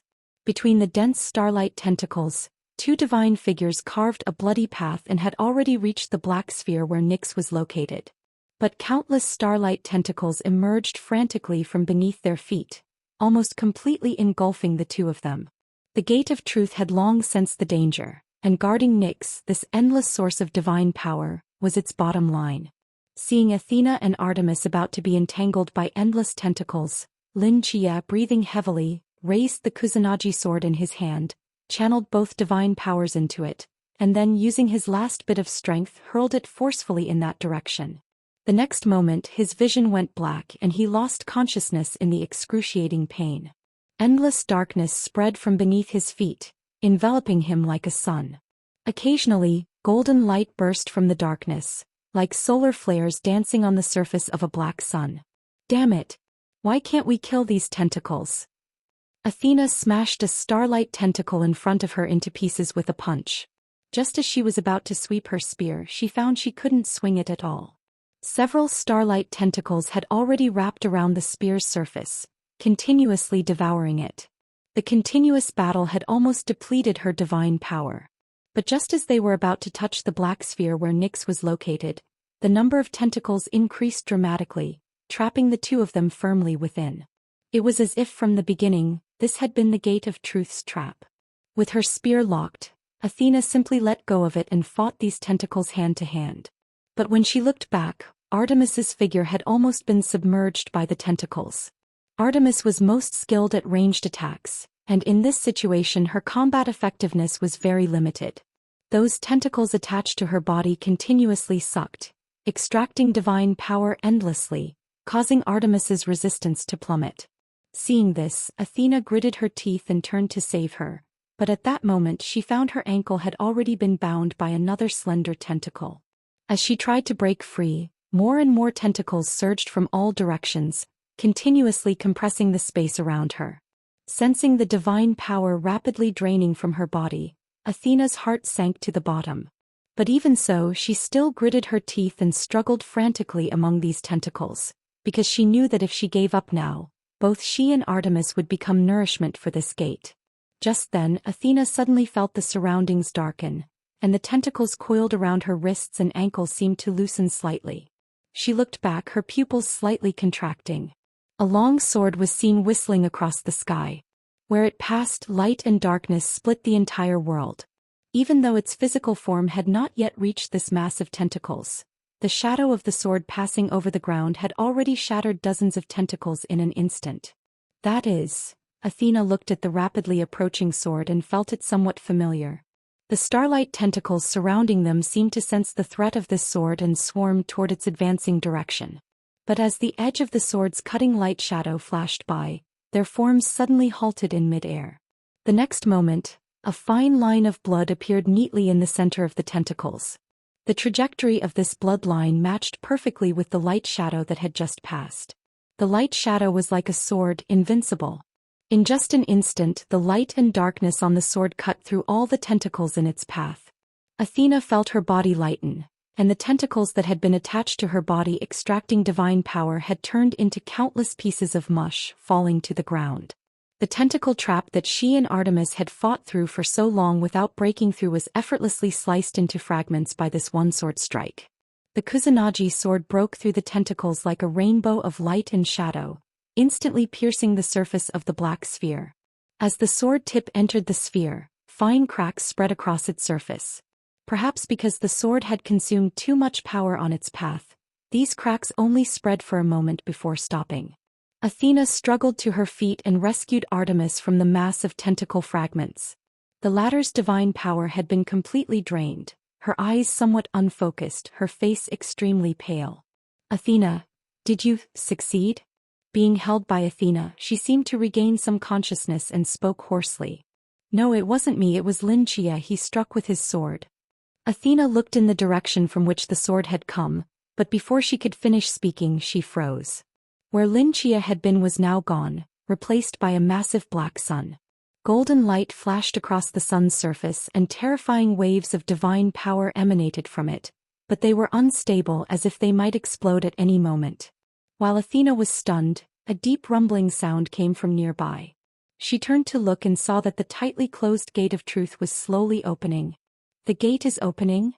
Athena's eyes showed astonishment. "Why at this time?" As the gate opened a crack, a glimpse of the world beyond was revealed. But unexpectedly, behind the door was not the safety passage they had come through, but the time fragment at the deepest part of the maze, lined with countless giant stones. The gate had opened, but in the opposite direction. Atop the countless giant stones, Vishnu seemed to sense something and turned back puzzledly to look. The door opened? Seeing the huge door that suddenly opened a crack, Vishnu and number 22 were both stunned. They had originally planned to wait here for Lin Chia and his companions to walk into their trap, but when the door opened they were momentarily confused. "Holy Lord, what's happening?" the Supreme God asked upon seeing this scene, speaking in bewilderment.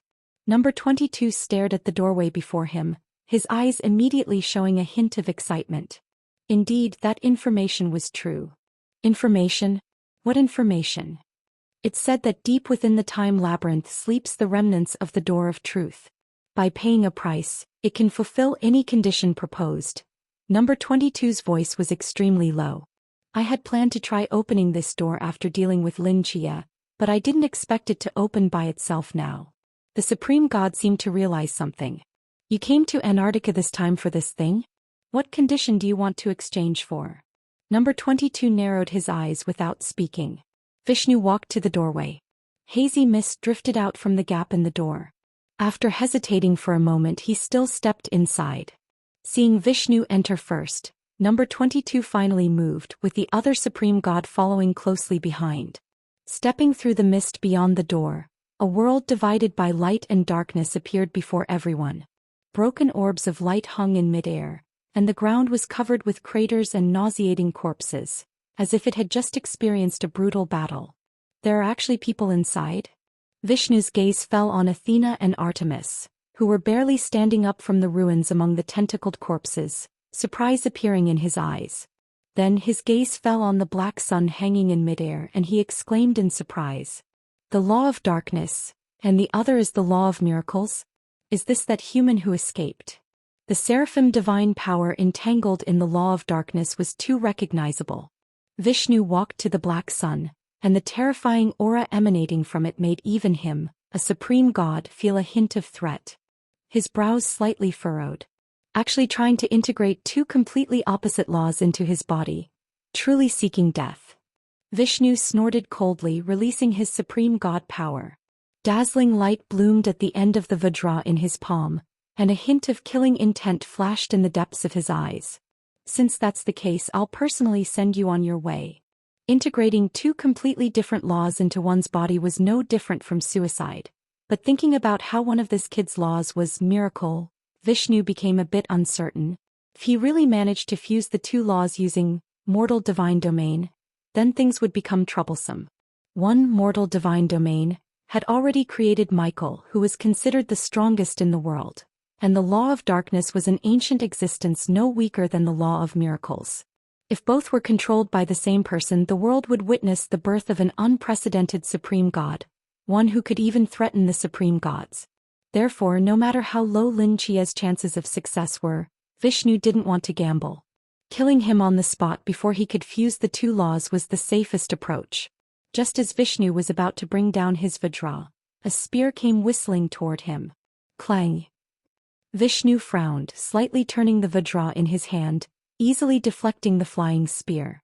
A golden-haired afterimage leaped into the air to catch the spear, gripping its end with both hands and swinging it down toward Vishnu's face. At the same time, 3 bowstring sounds rang out in succession, and 3 feathered arrows instantly pierced through the void, blocking his escape routes from different directions in the blink of an eye. 2 half-dead supreme gods dare to block me? A look of disdain flashed across Vishnu's face.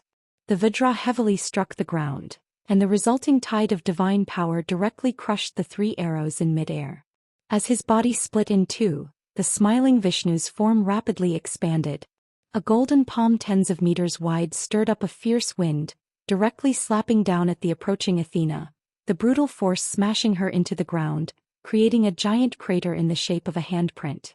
Amidst the flying dust, Athena gripped the middle of her spear with both hands, desperately supporting her body under the enormous palm, her entire body shaking violently.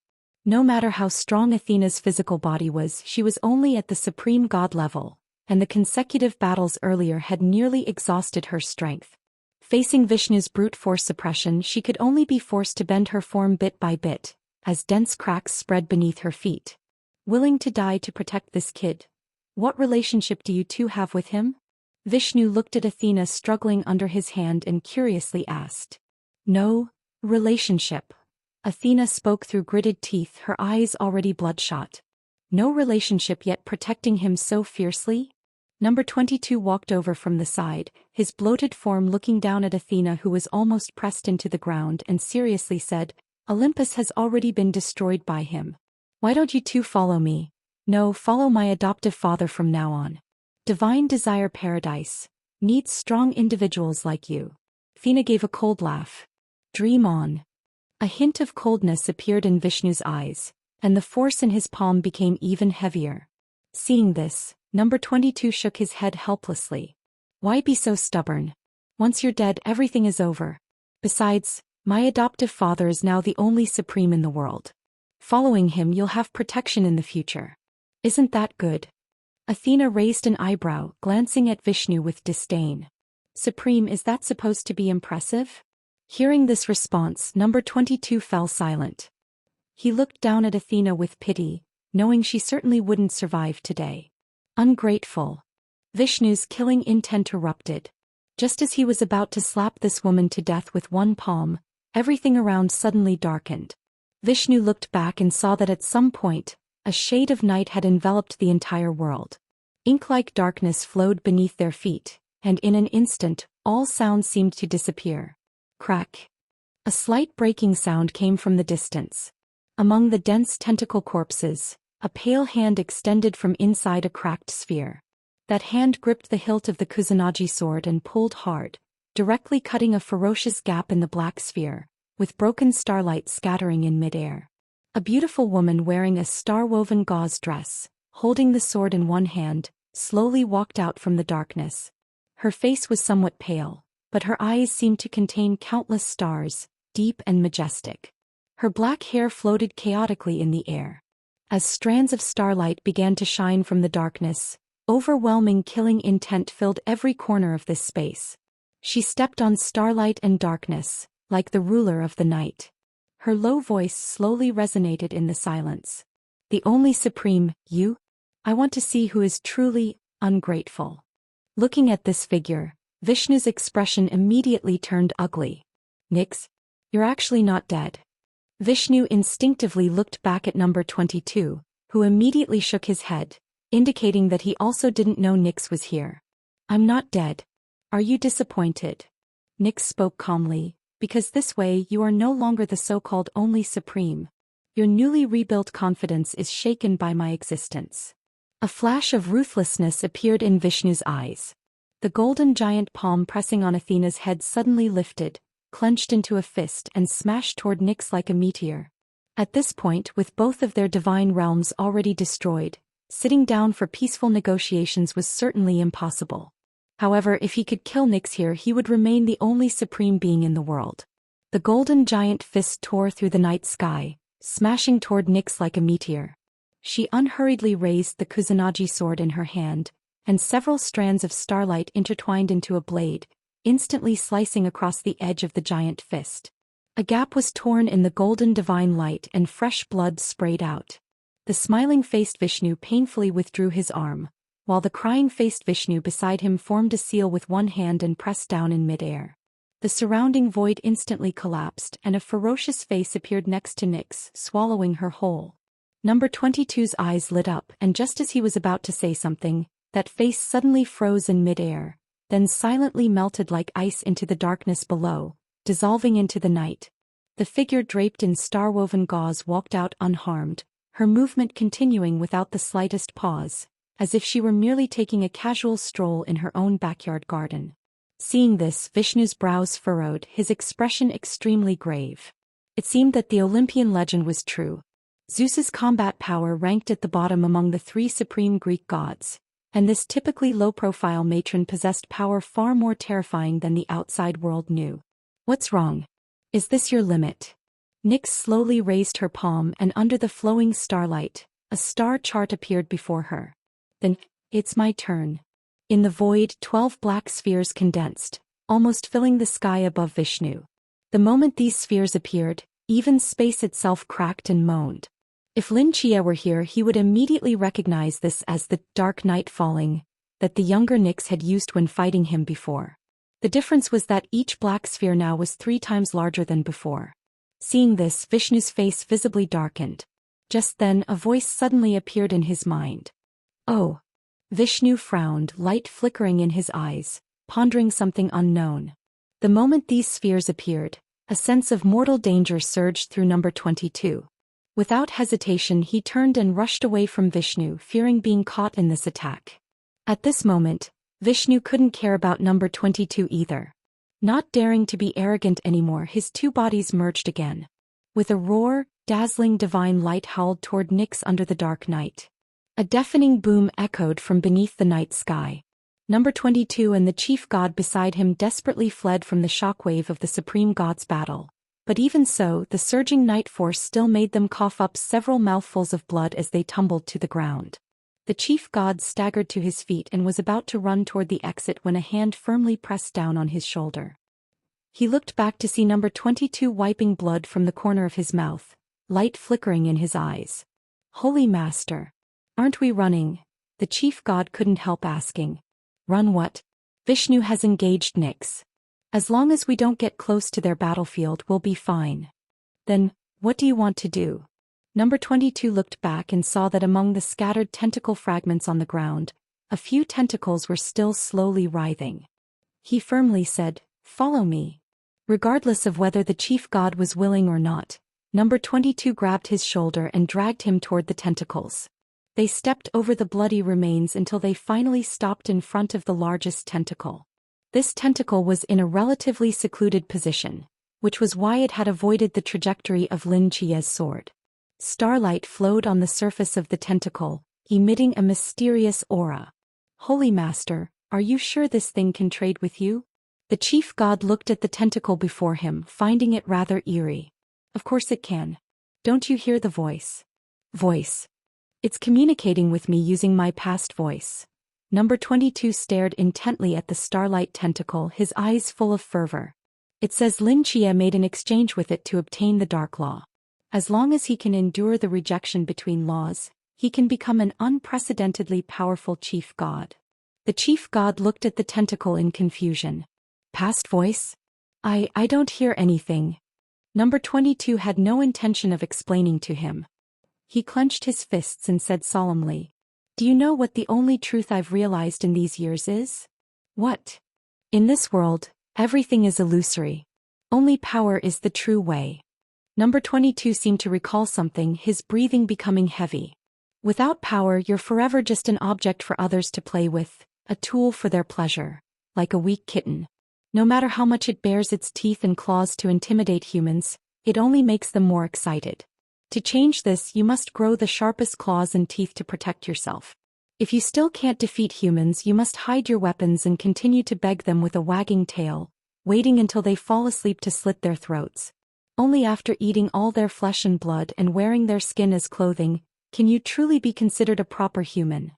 The chief god didn't seem to understand Number 22's meaning and continued to ask, So, as long as I can become stronger, I'm willing to pay any price." A ruthless glint flashed in Number 22's eyes as he forcefully pushed the chief god toward the starlight tentacle. The chief god never expected Number 22 to push him. A look of shock appeared on his face, but before he could struggle, the starlight tentacle had already wrapped around him. Perhaps because all the other tentacles had been killed, after binding a chief god, the remaining tentacles surged forward as if mad, completely engulfing his form, greedily absorbing all his divine power, laws, and even life force. Number 22 stared at the writhing starlight tentacles before him and spoke word by word. "Consider him a welcoming gift from me to the great gate of truth. I don't care what Lin Chia paid. I want power stronger than his. Power that will let me stand tall in this world forever. As long as you can give me this power, whatever you want, take it." Pain. The muscles, bones, and meridians separated inch by inch, as if countless hands were frantically tearing at his body. In the endless darkness, Lin Chia's consciousness was completely occupied by excruciating pain, his expression incredibly twisted, like a demon emerging from hell. If anyone could penetrate the black sun enveloping Lin Chia at this moment, they would see that his body had been completely divided by light and darkness. Countless light and shadows flowed within him, like two laws battling each other on a battlefield, where he could die from the battle's aftermath at any moment. As the battle between the two laws intensified, Lin Chia's life force began to recede. The painful struggle on his face gradually transformed into numbness, and his blurred consciousness began to sink continuously. A familiar feeling of weightlessness surged in Lin Chia's heart. He seemed to notice something, his eyelashes quickly trembling, then he suddenly opened his eyes. Like someone awakening from a nightmare, he instinctively raised both hands, dense sweat seeping from his forehead. Only when he saw the endless darkness around him did he slowly sit up from the ground and let out a long breath. This place again. His gaze swept across the surroundings as if searching for something.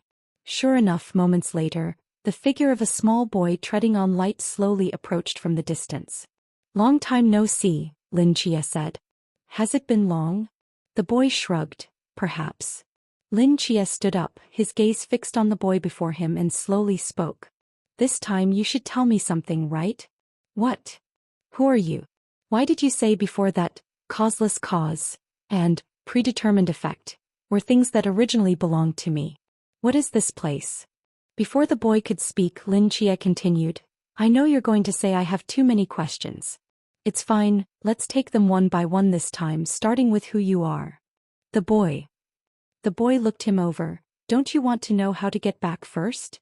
No, Lin Chia replied decisively. I came here because the two laws were battling inside my body, putting me in a near-death state. Getting back is actually simple.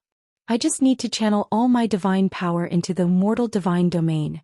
Create a miracle that makes the miracle law actively embrace the darkness law, allowing both laws to coexist, right? Multiple law coexistence would be extremely difficult for other gods, but for miracles, the more impossible something is, the more achievable it becomes. The boy was stunned for a while as if realizing something. You knew how to control the two laws from the beginning.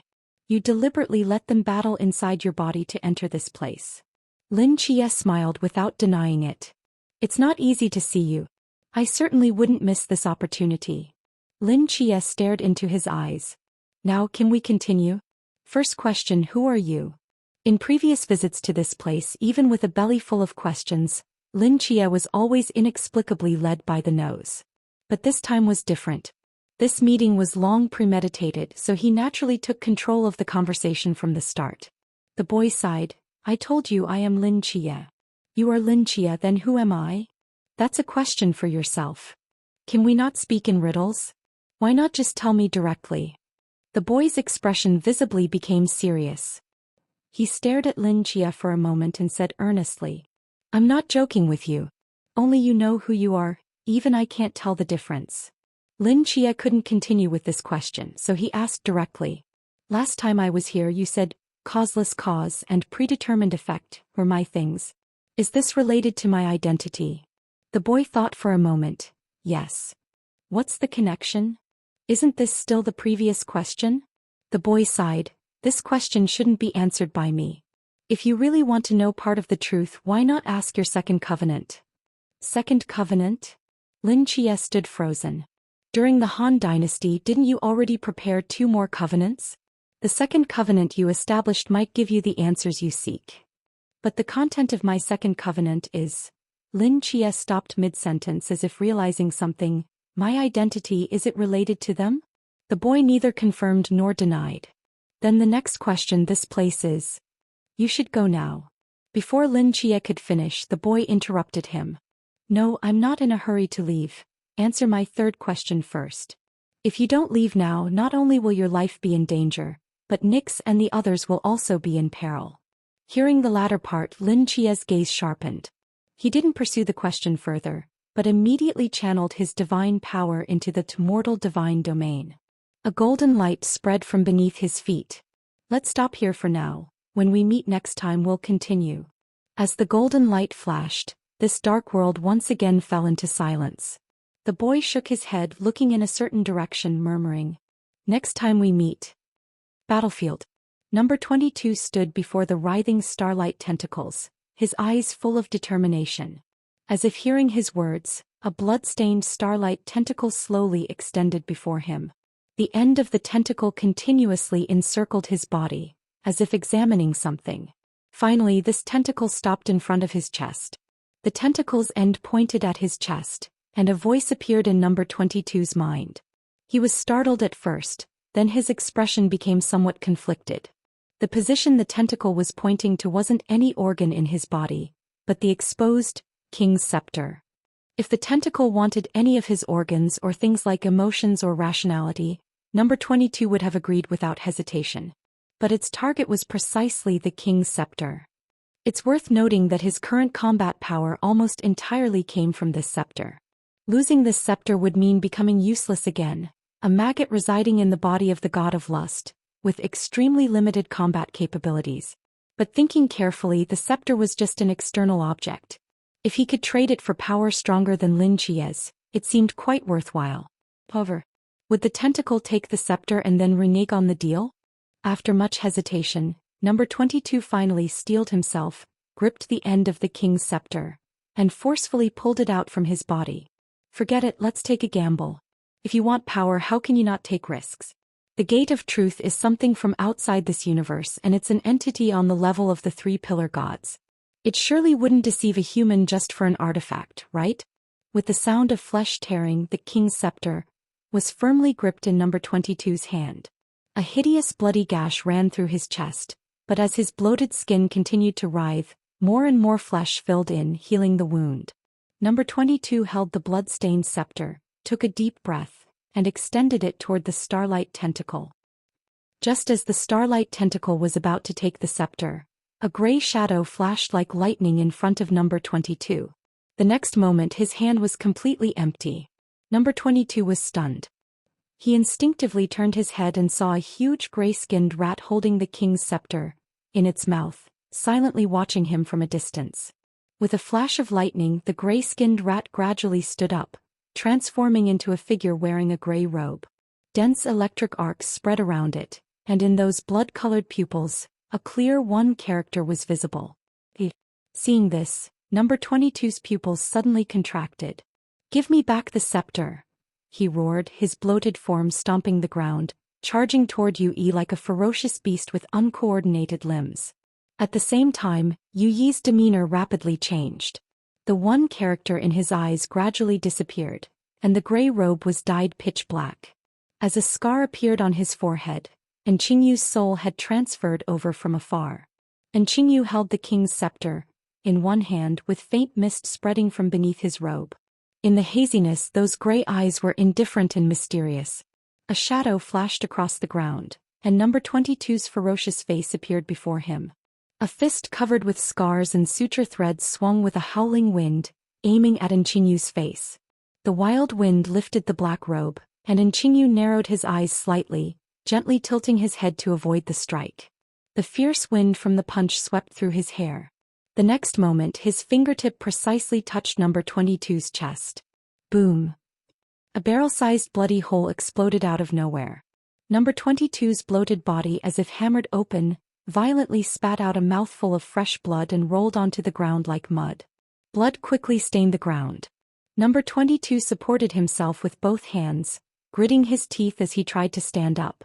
Strands of flesh regenerated from that sutured shell, continuously filling the gap in the central bloody hole. His face was extremely pale. "Who, exactly are you?"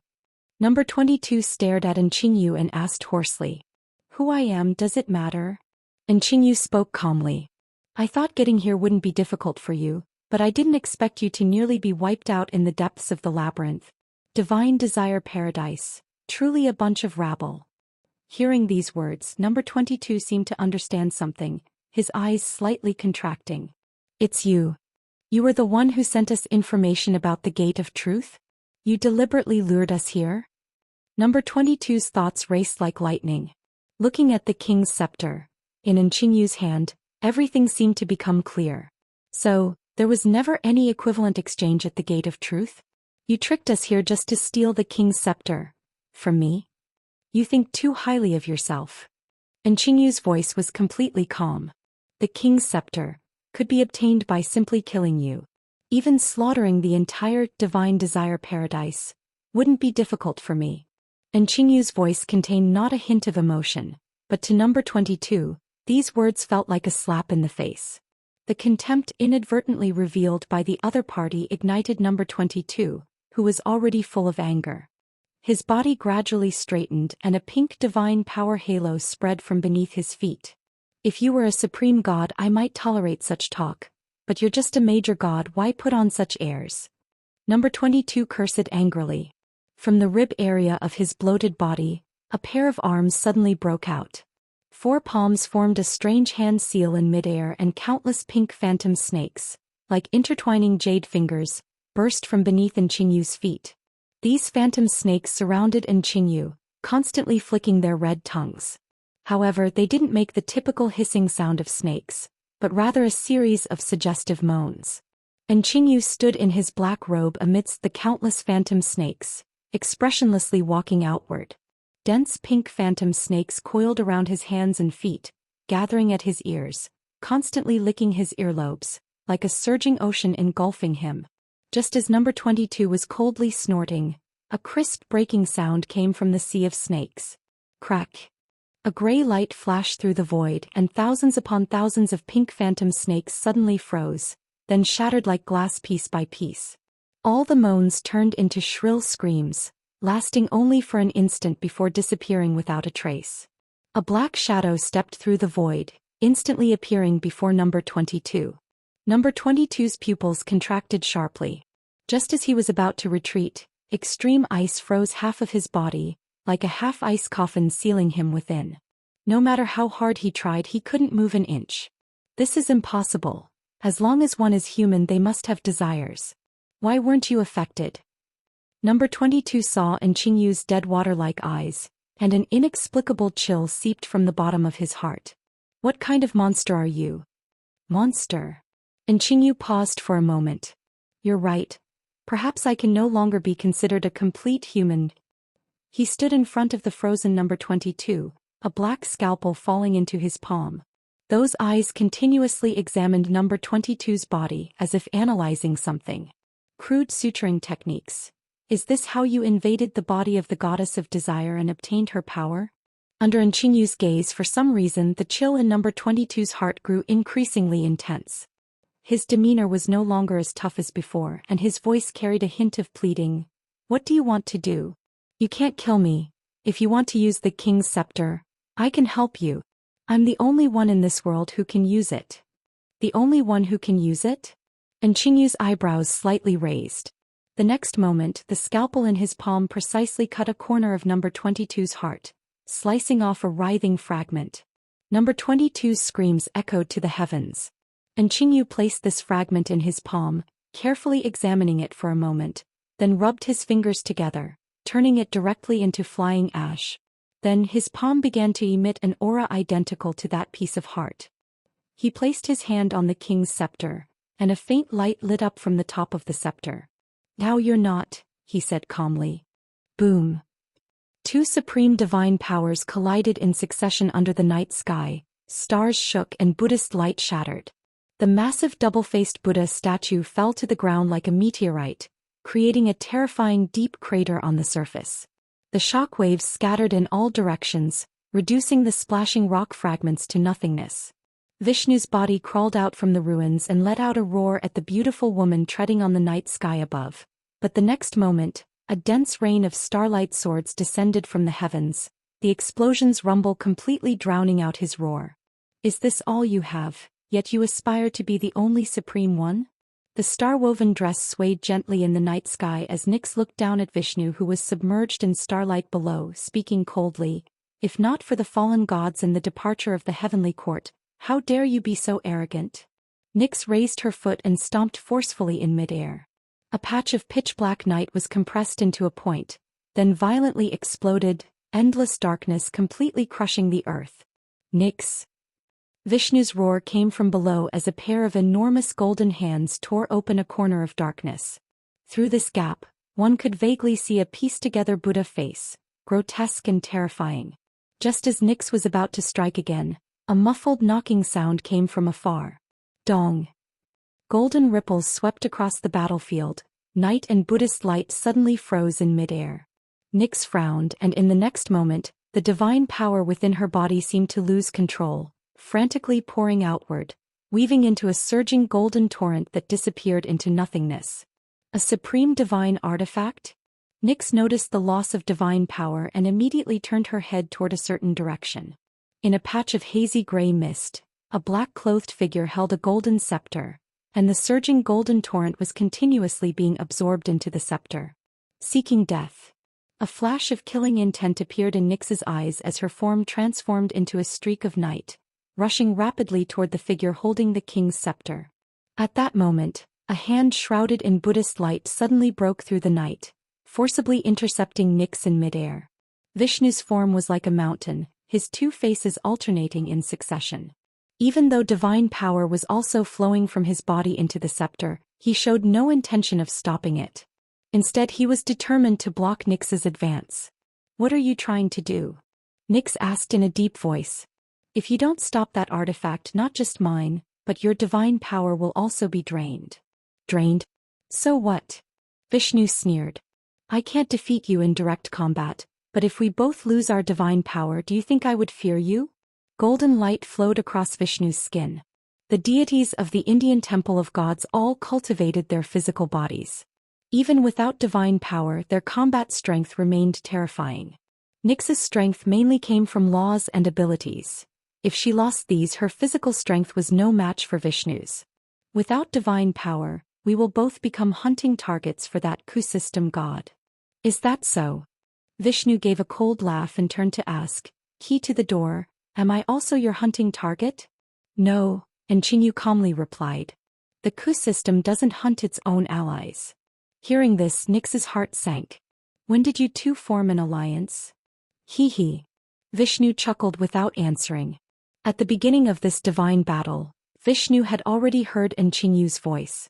At that time he was at a disadvantage and Enchinyu had convinced him to form an alliance with just a few words.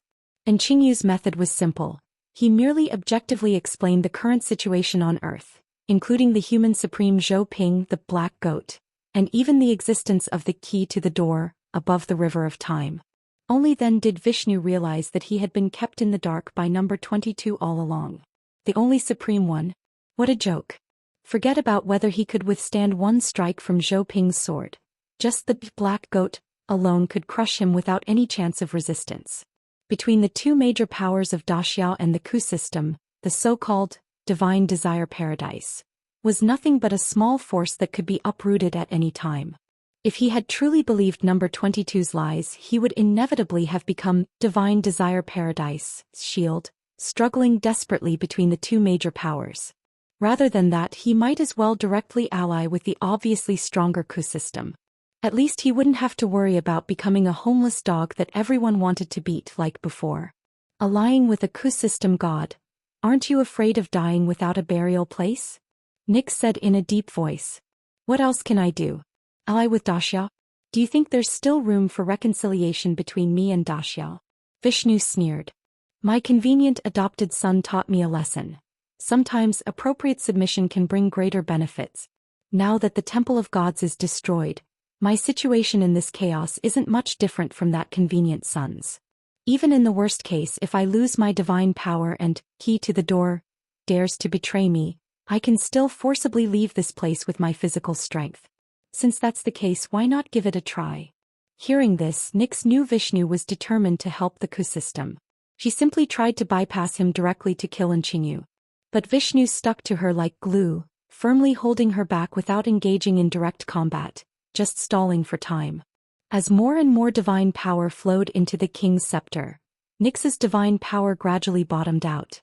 A sense of weakness surged through her body and her movements visibly slowed. When the last wisp of divine power floated out of her body, Nyx was forced to land on the ground. Her star-woven dress had lost its luster. She gripped the Kusanagi sword, warily watching the sneering Vishnu and the distant Enchinyu, her expression extremely grave. After draining the divine power of two supreme gods in succession, the king's scepter, a surface light, had reached the peak of brilliance, like a blazing sun in Enchinyu's hand. This amount should be about right, Enchinyu murmured. He raised the dazzlingly bright king's scepter and slammed it heavily into the ground. As the bottom of the scepter pierced the ground, the surging divine power under Enchinyu's control extended along some mysterious veins in all directions, enveloping the entire land, and even continuing to spread toward the broken light clusters hanging in the sky. Nyx frowned as she looked at the flickering divine power patterns around her, a trace of confusion appearing in her eyes. It involves spatial fluctuations. What is this thing? As these patterns completely covered the entire world behind the door, the surrounding space began to violently tremble. With a rumbling sound, everyone felt their vision blur, and they directly returned to the time fragment with towering stones. The remnants of the door of truth that had stood before everyone had disappeared. The gate of truth is gone? Vishnu looked at the empty ground before him, his eyes narrowing. In his perception, Enchinyu had just used some mysterious spatial restriction to directly move away the remains of the gate of truth. But this kind of large-scale spatial transfer restriction was unheard of even to him, a supreme god. And if Lin Chia had seen those dense patterns of divine power just now, he would have discovered that these patterns' flow was actually very similar to his reverse summoning magic array. After a brief moment of surprise, Vishnu's gaze turned toward Nyx standing before him. Where Chinyu had moved the remains of this gate, and why he moved it, Vishnu wasn't curious about. He only knew that now was the best time to kill Nyx. Just as he was about to move, the light around them suddenly dimmed. Vishnu was stunned. He looked at Nyx and asked in confusion, "How is this possible? Wasn't your divine power already drained?" Nyx stared blankly at the world falling into darkness. As if remembering something, she suddenly turned her head toward a certain direction. Vishnu followed her gaze and his eyes focused intently. He saw that the black sun floating in the distance had somehow broken at one corner, and absolute darkness like liquid flowed from the gap, winding and coiling in the void like rivers devouring light. Damn, I forgot about that guy. Just as this thought arose in Vishnu's mind, all light was devoured by those rivers, as if someone had pressed the brightness button and dragged it all the way to the bottom. The law of darkness grew silently like branches born from death, gradually invading this world. Nyx stood in this darkness as if searching for something, with rare tenderness and expectation appearing in her profound eyes. At that moment, a warm hand brushed across the back of her hand and gripped the hilt of the Amano-Murakumo sword. "Leave it to me, mother." Lin Chia's gentle voice echoed in her ears. Upon hearing this voice, a smile appeared on Nyx's lips. She released her grip, allowing the Amano-Murakumo sword to disappear into the darkness. Meanwhile, Vishnu frowned deeply. In this darkness, even he couldn't see the surrounding scenery, only sensing a faint killing intent that constantly lingered around him. Just putting on a show. Vishnu snorted coldly, stomping heavily on the ground, instantly shattering the earth beneath. The shockwave of power spread in all directions.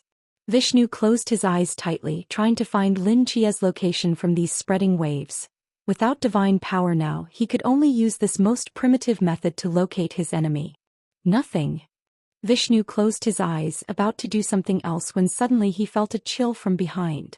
Without any hesitation, Vishnu turned and threw a punch behind him, but just as he turned, a golden sword light cut through the darkness, precisely slashing across his back.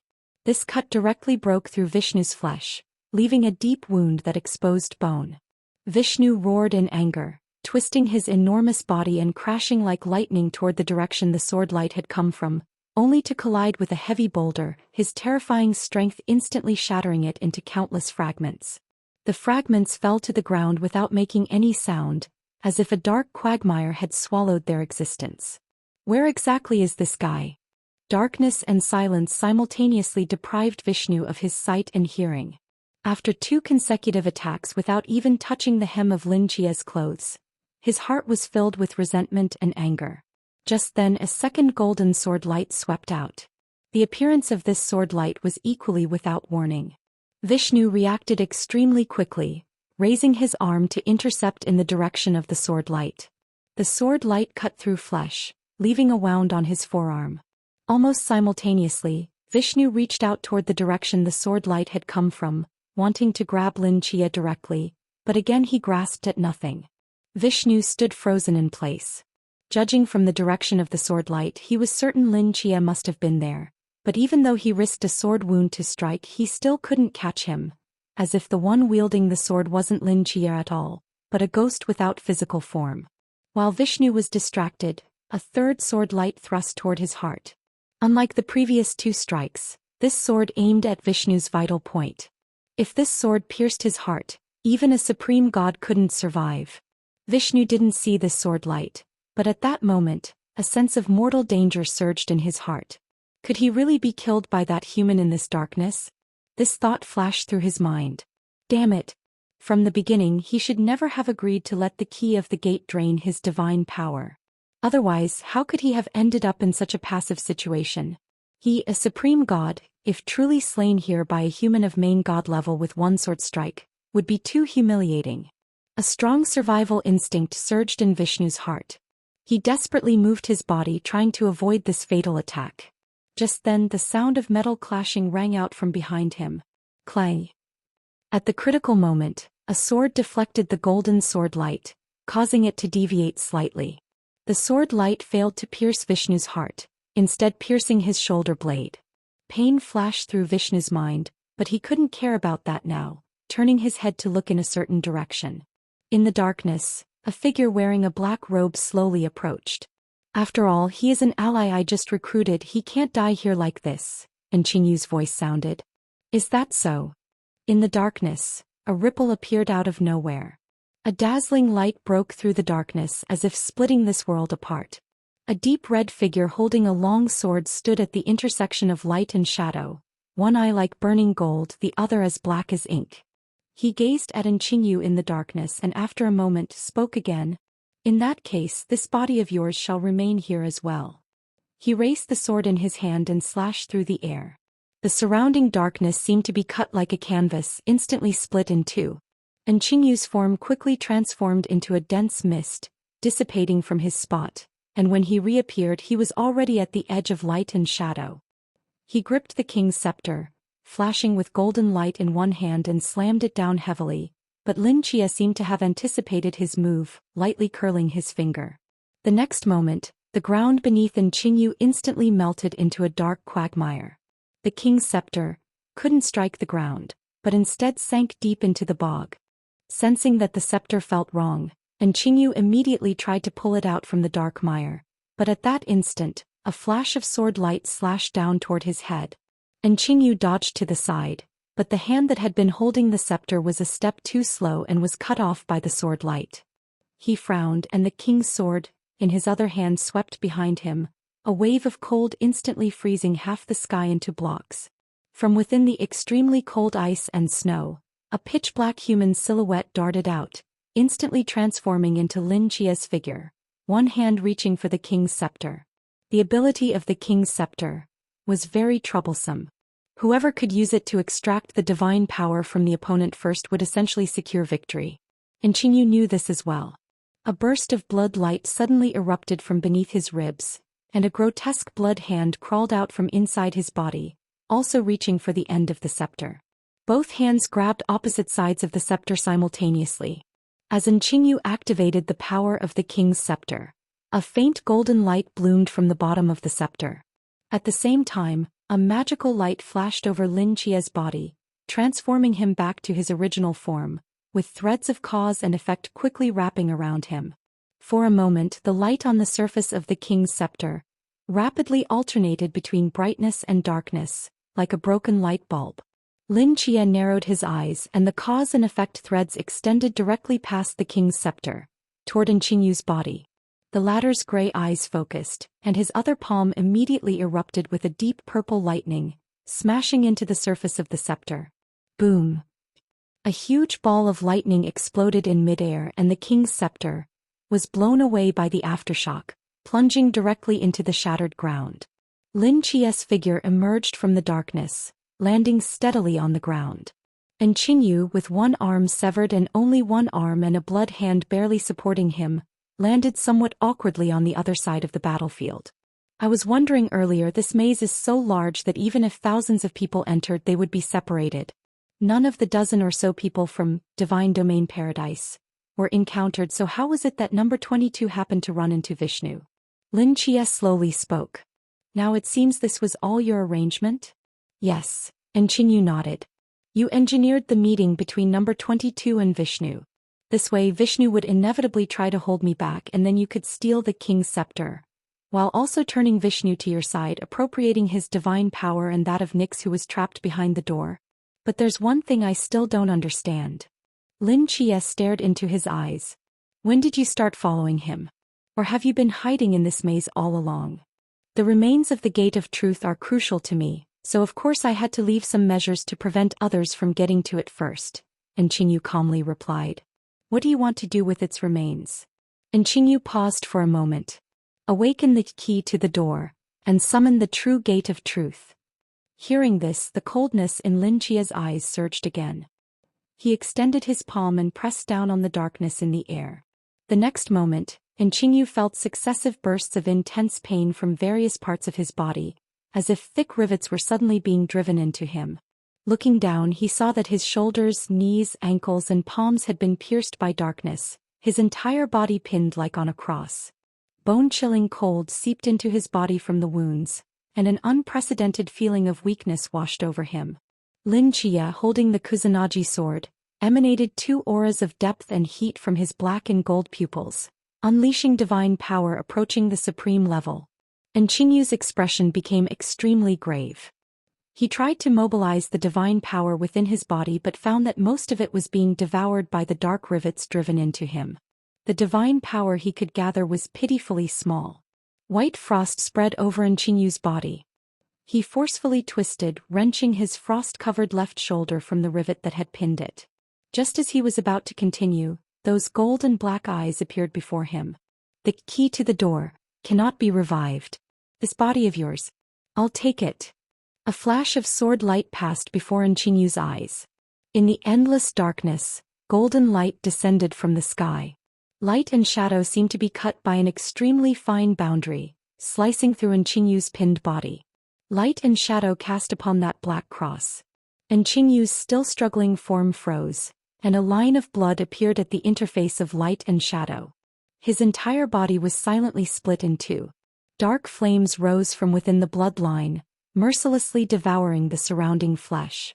Qingyu's eyes gradually became unfocused, the gray disappearing completely, returning to those bright red one-character pupils. The black robe turned gray, the soul within having already transferred elsewhere. The darkness receded like a tide to Lin Qia's feet, and the golden light folded back like wings between those 6 pure white feathers. Looking at the body being devoured by darkness before him, Lin Qia's expression didn't change much.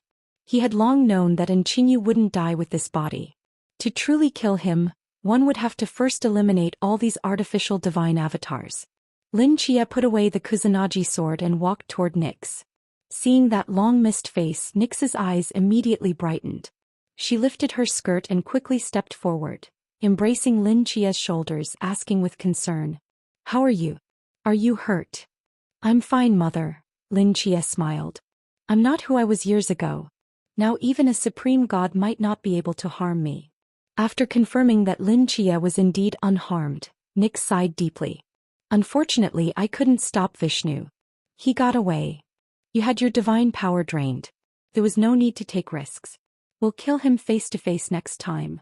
Lin Qia seemed to remember something and picked up the king's scepter and king's sword from the ground nearby. Since Yue had been killed by him, these divine weapons couldn't be taken away and ultimately returned to his hands. Athena and Artemis approached from a distance. Both were injured and their divine power similarly depleted. Seeing Nyx return unharmed, they both sighed in relief. While the three of them were talking, Lin Qia's gaze fell on the corpse among the tentacles, his eyes narrowing slightly. He stepped forward and saw number 22, who had been disemboweled, trapped in thick ice, struggling desperately. Seeing Lin Qia approach, fear appeared in his eyes. "It seems your good foster father doesn't care about you that much," Lin Qia spoke unhurriedly. "He ran away in the chaos but left you here. How heartbreaking."